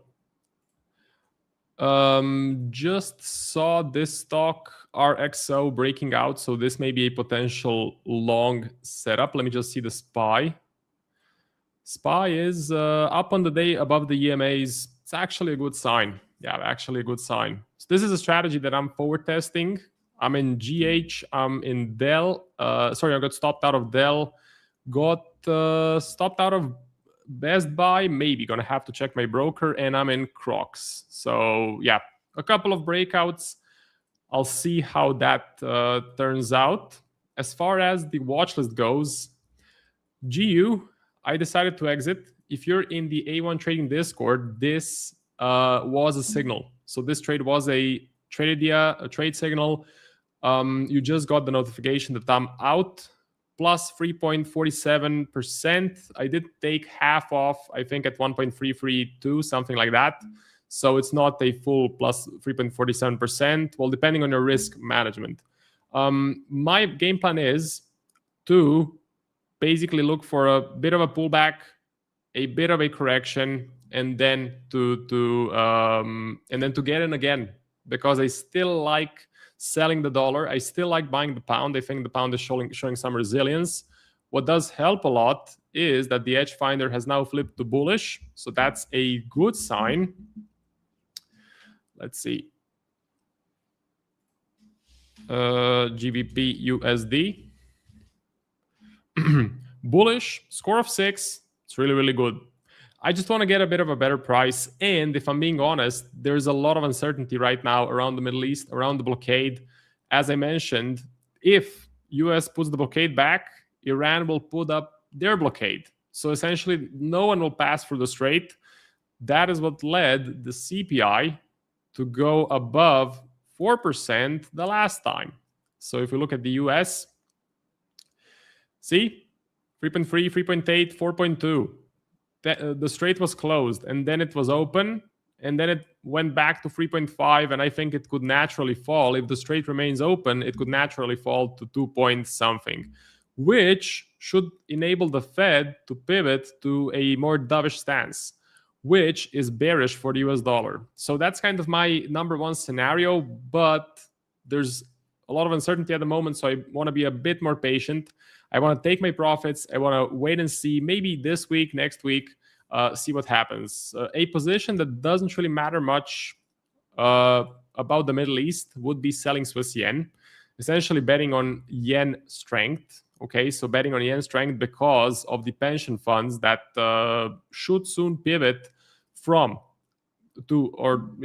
to selling foreign assets and buying domestic assets. So the government basically told the Japanese pension funds, you guys need to start selling foreign assets and buying domestic assets. And the government, if you didn't know, so the Japanese government pretty much controls all of the pension funds. This means selling of US bonds, buying of Japanese bonds. It means bonds go up. It means bond yields in Japan go down. It means the yen catches a bid. So the yen should gain value. What I love most about it is that the correlation between the Middle East and the yen should be pretty low. Okay, so yeah, selling Swiss yen after we see a convincing break of this level of support would be high probability, in my opinion. I do want to mention, so let me just bring up my document here. And let me see if we can put up this link. Okay. Let's put it, give me just 1 second to set things up. Let's put it here. Okay. So essentially, Ola Prime is giving away 2 tickets to the World Cup final in New Jersey, plus a round trip flight and hotel accommodations for 2. Okay. Now the way to enter is you need to purchase any challenge of $5,000 or above using the link in the description of this stream. Okay. Every 5K plus account purchase earns more entries. So essentially, larger accounts give you more entries and you have a better chance to win. Okay. Now, if you want to sign up for a challenge with Ola Prime, we have a pretty good discount code for you, which is A1 Live. It gets you 35% off any Ola Prime challenge. So A1 Live is 35% off, and with every 5K account or bigger, you get 1 entry into that giveaway. Now, Ola Prime, their Trustpilot is really good, so they have a really, really good score on Trustpilot, 4.5 out of 5, and more than 2.6K reviews. The thing I like most about Ola Prime is that on some account types, they don't have a consistency rule. If you're a swing trader and if you were with a prop firm that has a consistency rule, you would know what a pain in the butt that is. So Ola Prime doesn't have it. That's why I like it really, really much. So A1 Live, 35% off. My time has run out. I want to thank you guys for watching. You can catch me tomorrow. I'm streaming every day this week. Let's see the blockade. You know, the next big thing. So today, the big thing was the CPI. It came in cooler than expected, which definitely did benefit my positioning. Now it's the blockade. So let's see if Trump keeps his word or if we get a taco. I would love to see a taco because it would really help my positions, but you never know. So in 30 seconds, you have Tiger coming on. I wish you good luck in the markets, and I will see you tomorrow. Goodbye. This next segment of the live stream is proudly sponsored by the one and only Ola Prime. Ola Prime is easily one of the most impressive prop firms that I've come across with an incredibly professional team. They offer fast payouts within 1 hour, up to 95% profit splits. They have the largest number of trading platforms. I mean, just take a look at this list. They have MetaTrader 4, MetaTrader 5, TradeLocker, DXTrade, MatchTrader, and CTrader all available to their traders. And that's just for the Forex side. On the futures side, they have DX Futures currently with Tradeovate and NinjaTrader coming soon. Ola Prime has one of the widest selections for challenges and funded accounts that I've come across, with a wide range of account balances you can choose from, like 5 all the way to 200K. And just take a look at the variety of different challenges you can choose from to fit your trading style. They have a 1-step or 2-step pro accounts. They have the 1-step prime, 2-step prime, direct accounts, Ola Prime, 1 challenge. I mean, you have a wide selection here. And the reason this is so important is that you as a trader have a unique style. Everyone does.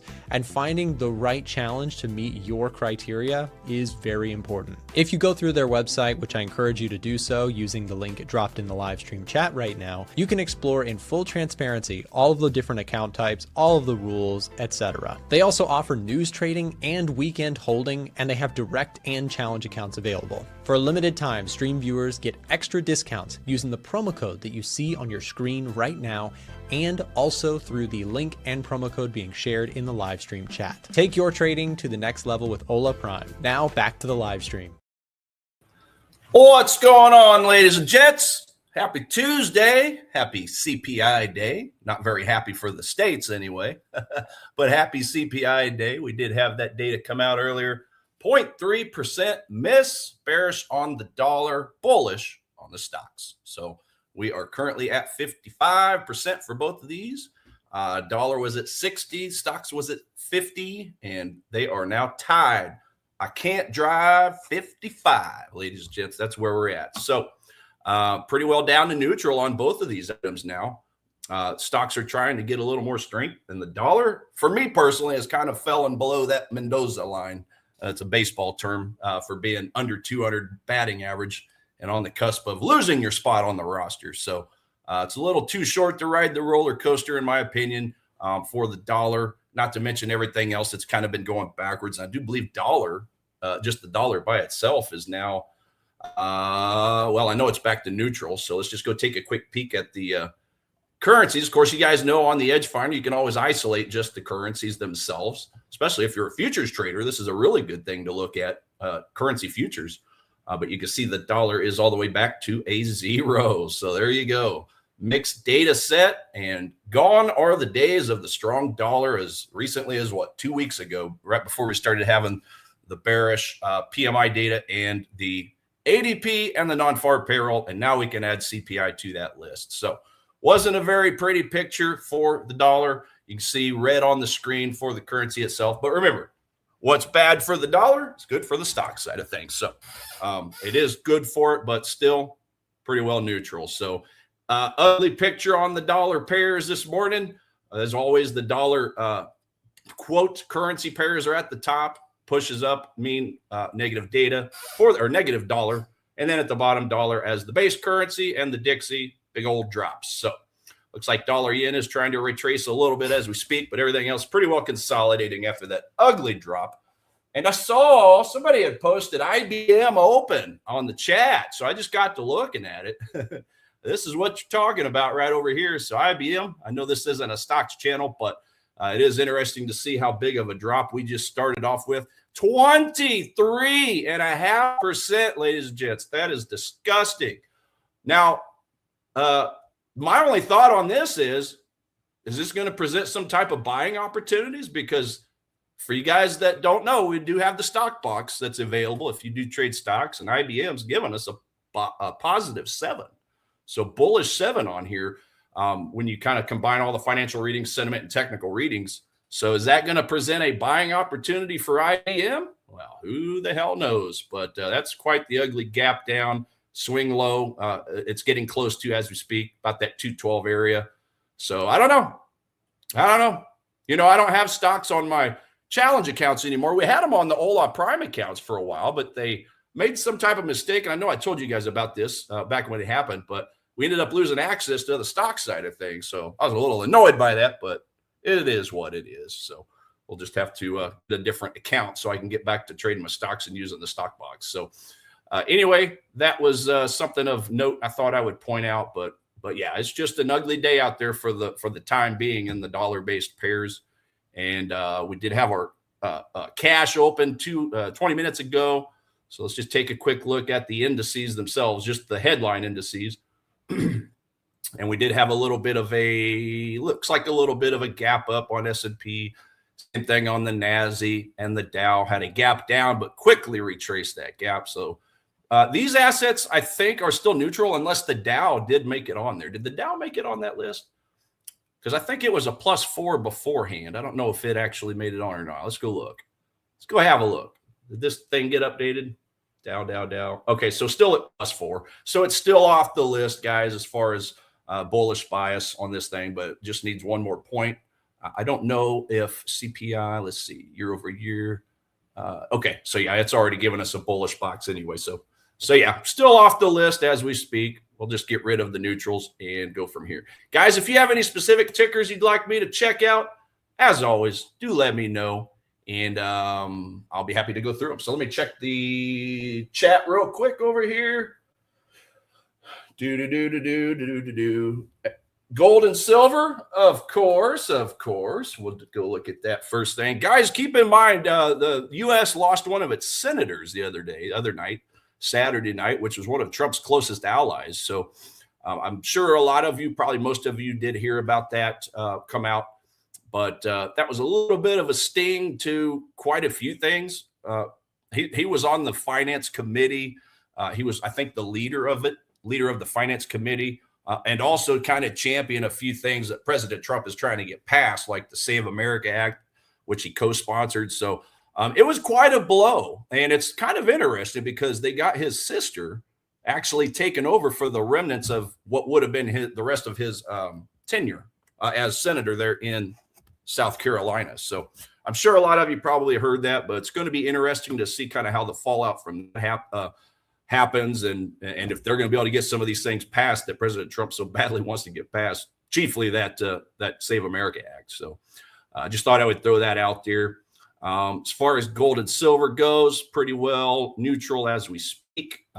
We were down in the zeros, I do believe, for gold and silver over here on the list. There's gold at a 0, and then I think silver was right there as well. Yeah, silver 0. So that's about as neutral gets.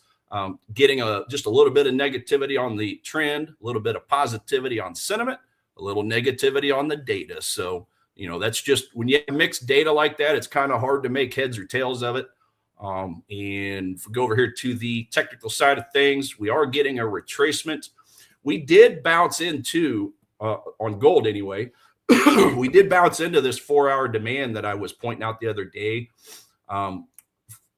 And this trade ended up working out just fine, even though gold went back to bearish gold to neutral after it was bearish, because for a while I was looking to short up here in this supply zone confluence, take profits at underneath the demand zone. And look at that. It just wicked in absolutely perfectly, just barely wicked in before getting the current retracement that it's in. So that would have been a very good technical trade, but again, the fundamentals kind of shifted on us. So, but with the data this morning, the CPI data, that was obviously good for gold and silver.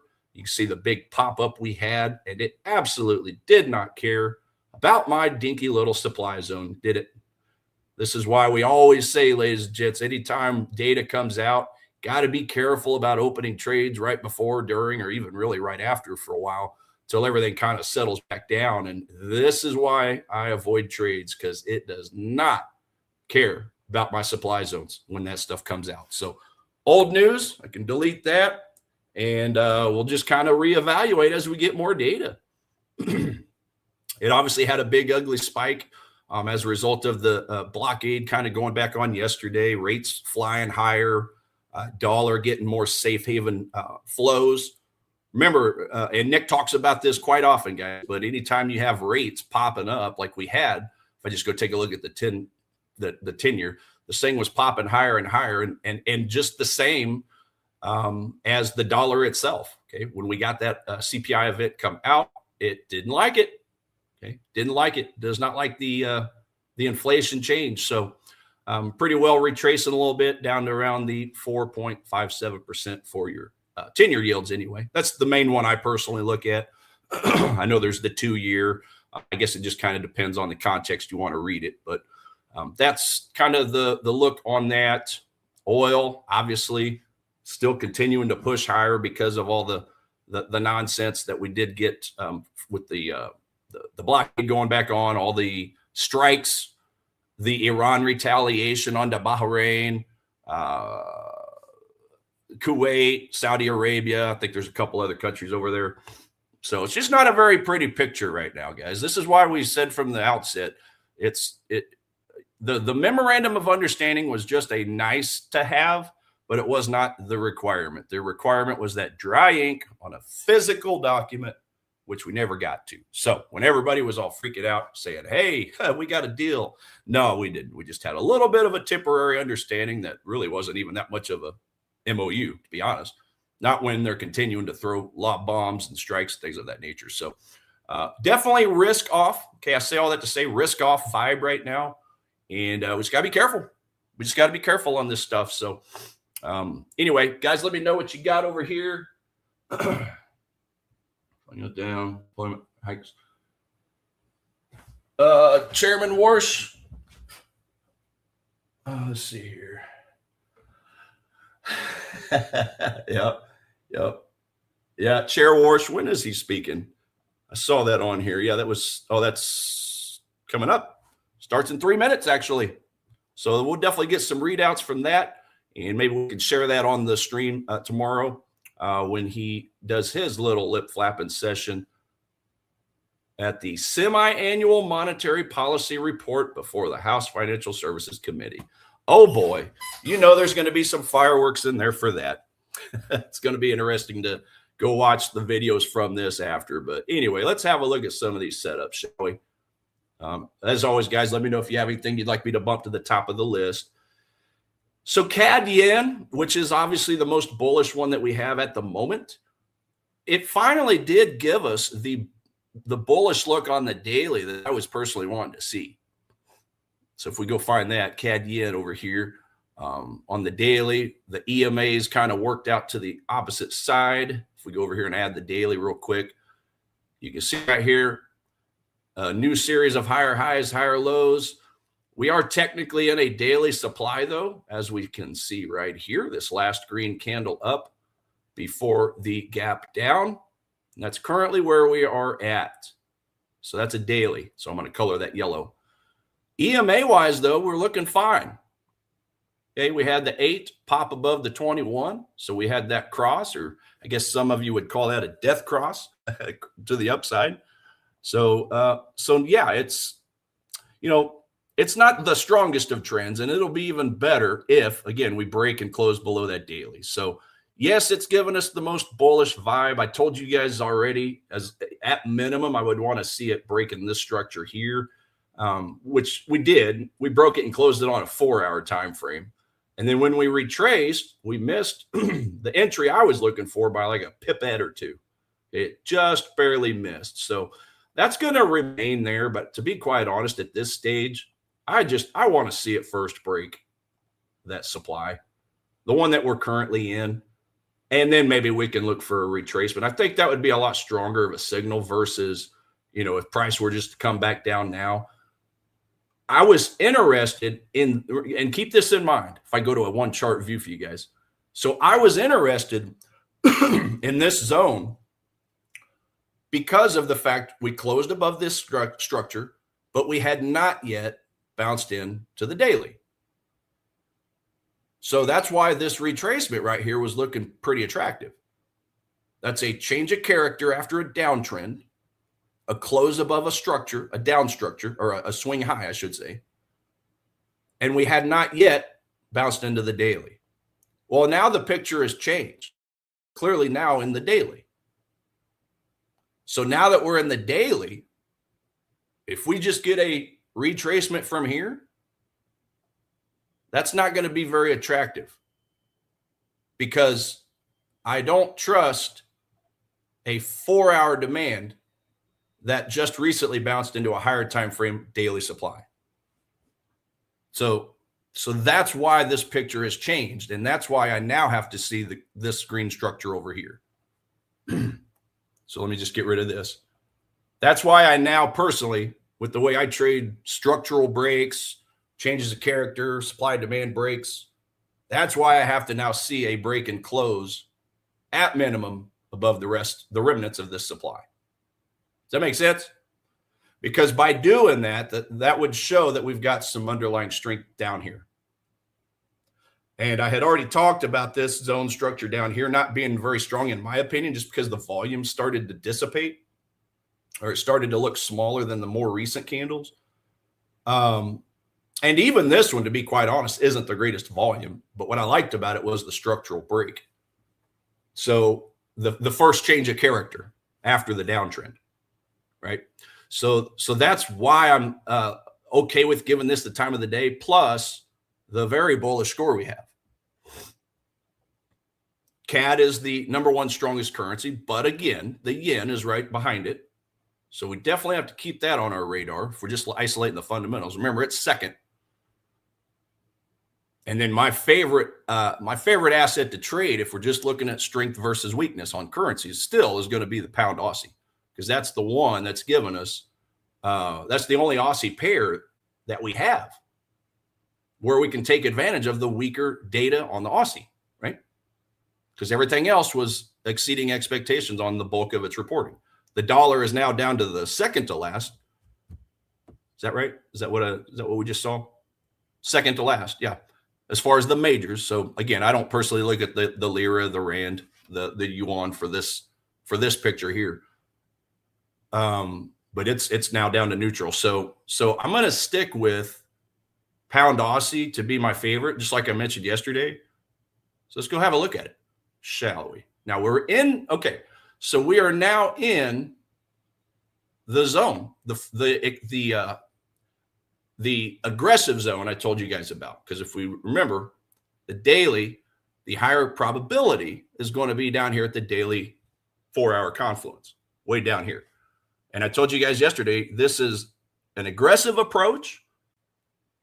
But what I really want to see is price kind of start touching or bouncing into the VWAP. So now that we know the daily is up, the 80 MA is above the 21 on the daily. Go back over here. And again, we're now into this top 2-hour demand zone. I didn't really have a higher time frame confluence around it. And because we're slim pickings, that's probably about the best I could come up with right now. Since the Aussie is the only one with a weak currency outside of the neutral dollar. So yeah, I'm still keeping an eye on this because I still have a few other items going for it. It is a bullish impulse move because it broke this recent structure here. We have not yet broken that structure. We came close over here, but we missed it. So this remains the only bullish impulse move.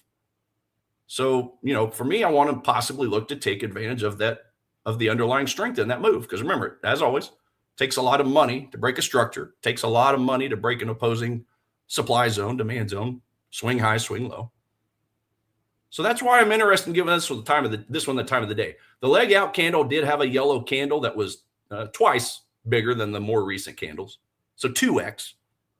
Wasn't quite 3x like I like to see, or 4x. But it was at least 1x. It was 2x. Okay. So I'm just going to continue to sit here and kind of watch this. If I look at this thing on a 1 hour, you can see we're not that far away from VWAP. We've already pierced the 200 on the 1 hour time frame.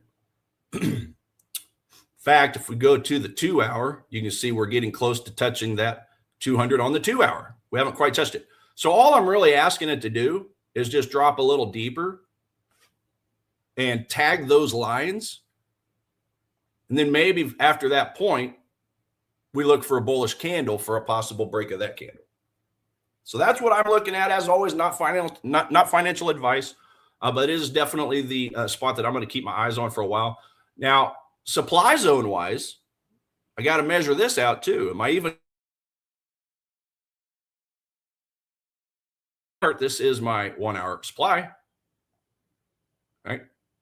So that's going to have to be checkpoint number one. You had a base, you had a leg out, you had a gap, you had VSA picking up on both of those candles. That might not be a good picture now that I see that a little closely. So it just depends. It just depends on really how deep this candle goes into the zone itself. Again, I would like to see it tag the VWAP, the anchored VWAP. Now remember, I anchored that VWAP from reset chart. I anchored that VWAP from this swing low back here. And I would like price to remain above or just right at that VWAP by the time it bounces into the zone. So now that the VWAP is in the zone, okay, that's partly why I'm giving this the time of the day. But now I got to measure. I got to be real. I got to be candid with myself. Am I even going to have a reward risk worth shooting for? Well, let's just say this candle closes up in this area. Okay. Taking profits, or at least look at your checkpoint by that 1 hour supply zone, that's 42 pips. What's 42 divided by 2? 42 divided by 2 is 21. There's 21 pips, guys. I'm not even through my demand zone. So now that I do the measurements, is that even worth taking? Because it's not even a 2-to-1 reward risk, right? I prefer trades that pay me. 2-to-1 absolute minimum, but this isn't even giving me a 2-to-1, and I prefer 3-to-1. But this isn't even offering me a 2-to-1 reward risk, because if I'm going to be real with myself, I got to at least take my stop loss a little deeper down, right?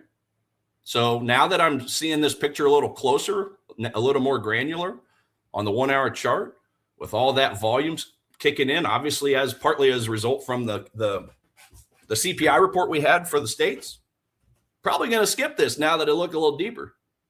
Remember, these trades have to pay us. They have to pay us. And I don't know that I want to chance that. Do I want to chance all this volume that kicked in? The volume from the CPI? Probably not.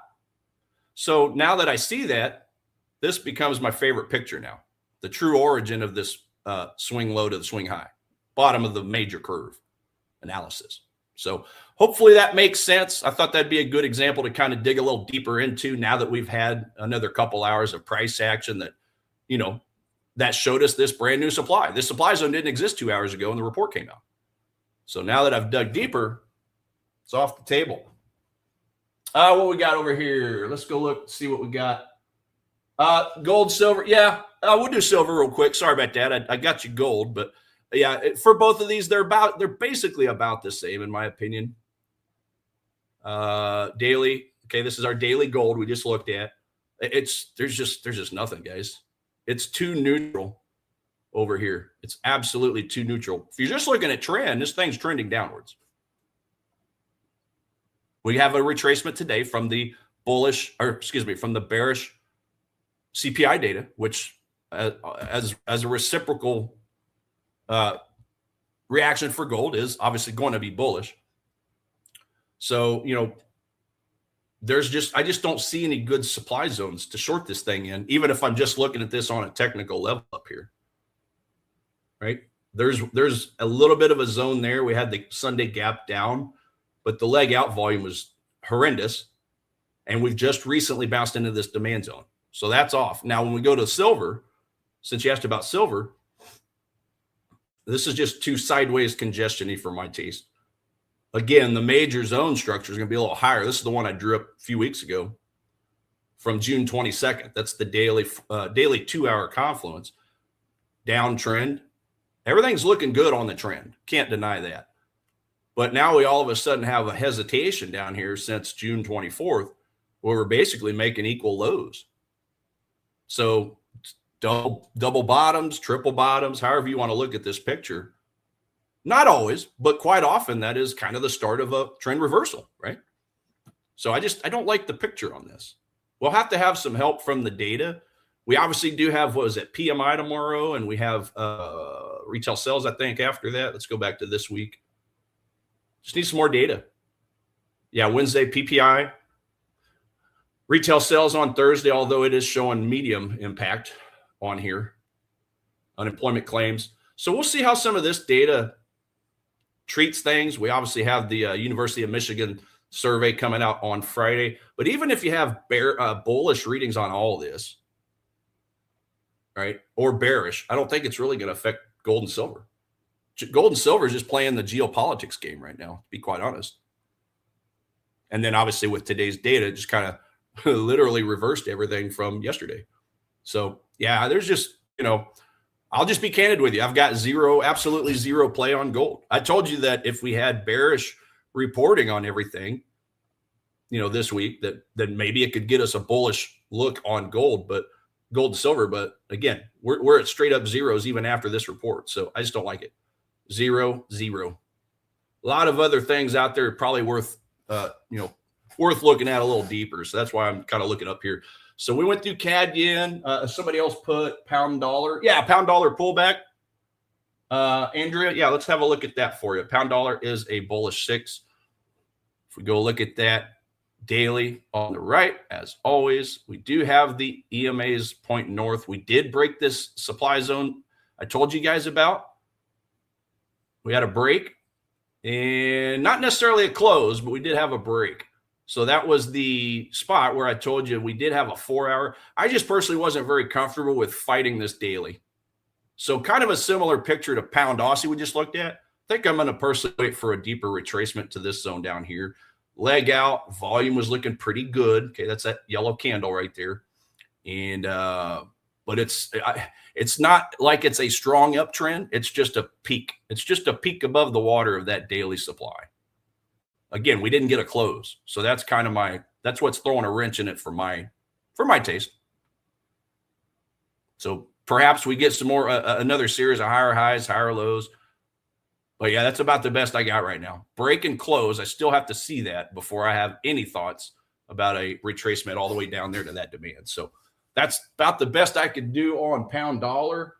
The yen, somebody's asking about the yen over here.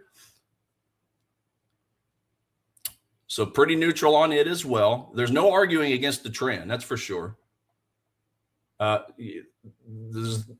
we happen to, if things happen to turn back around for the dollar, which it's not looking great right now, again, outside of the geopolitics and the safe haven flows, I'm still keeping an eye on this zone down here. So nothing's changed. Kind of that 160.36 level. If I'm just isolating just the technical side of things for a minute, then that would at least give us a retracement back to what looks to be a pretty decent zone of demand down here. It's going to be below all this nonsense here. Like we might have had another little bit of yen intervention last Wednesday. I don't know so much about these areas in here, but at this point, it's just basically giving you a little bit of a triangle, is it not? I don't really get as deep into these patterns like a lot of people do, but hey, there's no denying it. It looks like it's trying to squeeze us in right there. If we're just looking at some of these, some of these higher lows, lower highs, it looks like it's trying to coil up. That's a lot of indecision because we go from bouncing into 1986 levels. You get the intervention traders excited to try to short this thing, but yet you have what was a strong dollar for quite a while, been pushing up like crazy because of all the data. The data has since retreated, and now you've got the geopolitics flaring up again. So it's just throwing a wrench in everything. Geopolitical tracker, where are we at over here? Still high risk. Still high risk on the geopolitics. Safe haven flows into the Dixie. Safe haven flows into the dollar. So you got a couple items kind of closing in on each other. You got intervention, And now you've got safe haven flows kind of converging and making a head. And that's the result that we get, coil in action. At some point, this thing will scream. The question is it going to be intervention, or is it going to be something really terrible happening in the Middle East that hasn't already happened yet? We don't know yet. So we just got to be a little patient on dollar yen. I look at both, Christian. Top setups, favorite chart. But for me, I just want to see the strength, because I primarily trade currencies. That's always been my first love. So that's why I personally love, and I'll end it on this because I know I'm out of time. But I love the surprise index, because I look, if fundamentals are the why to get into a trade, and if we know sentiment, the smart money, dumb money relationship is kind of the confirmation, and technicals are the timing mechanism. Well, the why still remains the data. So for me, I don't like necessarily buying and selling a strong currency.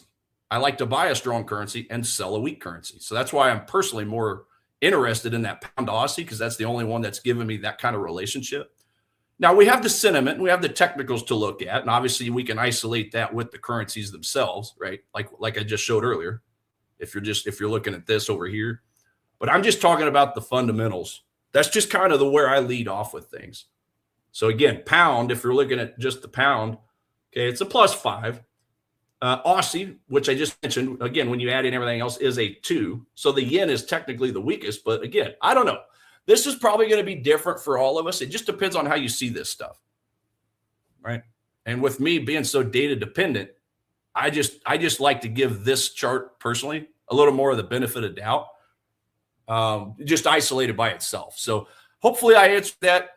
It's all about the fundamentals for me, and then obviously the confirmation and trend to follow. So ladies and gents, I guess I'm out of time already. Yeah, have a wonderful day. Tomorrow we will get obviously the PPI data, and Bank of Canada rate statements as well.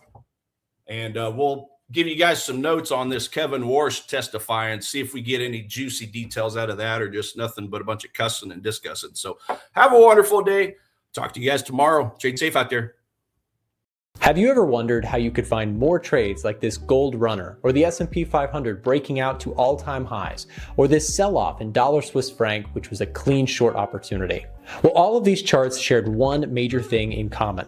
They all had powerful macro fundamental catalysts driving price decisively in one direction, presenting a really strong trading opportunity. Hi, my name is Nick. I'm a 10-year trading veteran and the founder of A1 Trading, where we build market scanning software that help traders to track macro fundamentals, crowd sentiment, and the commitment of traders' data to best understand where institutions are moving their money. Our tools automate everything from studying jobs market data, inflation statistics, and economic growth metrics, bringing it all together into a scorecard or rubric that helps to spot better potential trading opportunities through our insights offered by the tools. So if you're looking to access our tools, stream viewers get extra discounts, and we're currently offering payment plans as an option for those who would like to split up the cost of our tools into a couple monthly payments. Alternatively, we also offer a free Edge Finder tutorial course, as well as fundamental macro course that can help you to learn the concepts behind the tools. Scan this QR code that you see on the screen right now to be connected with a real person from our support team. We have helped thousands of traders level up their trading through insights, dashboards, and automation.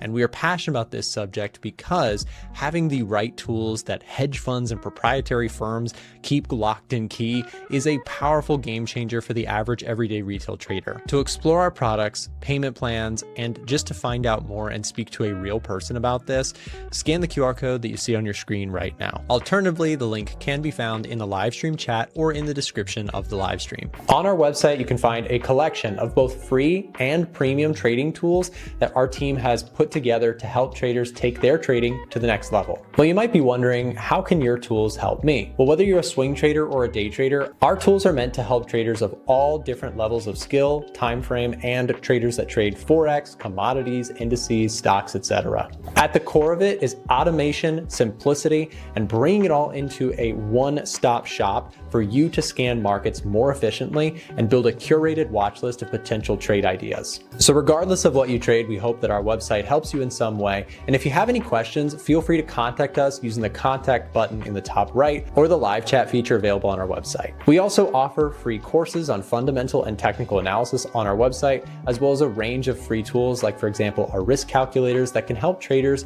to level up their trading without paying a dime. Our goal is that our tools and site help you in some small way, and we wish you the very best in your trading journey. Thanks for listening.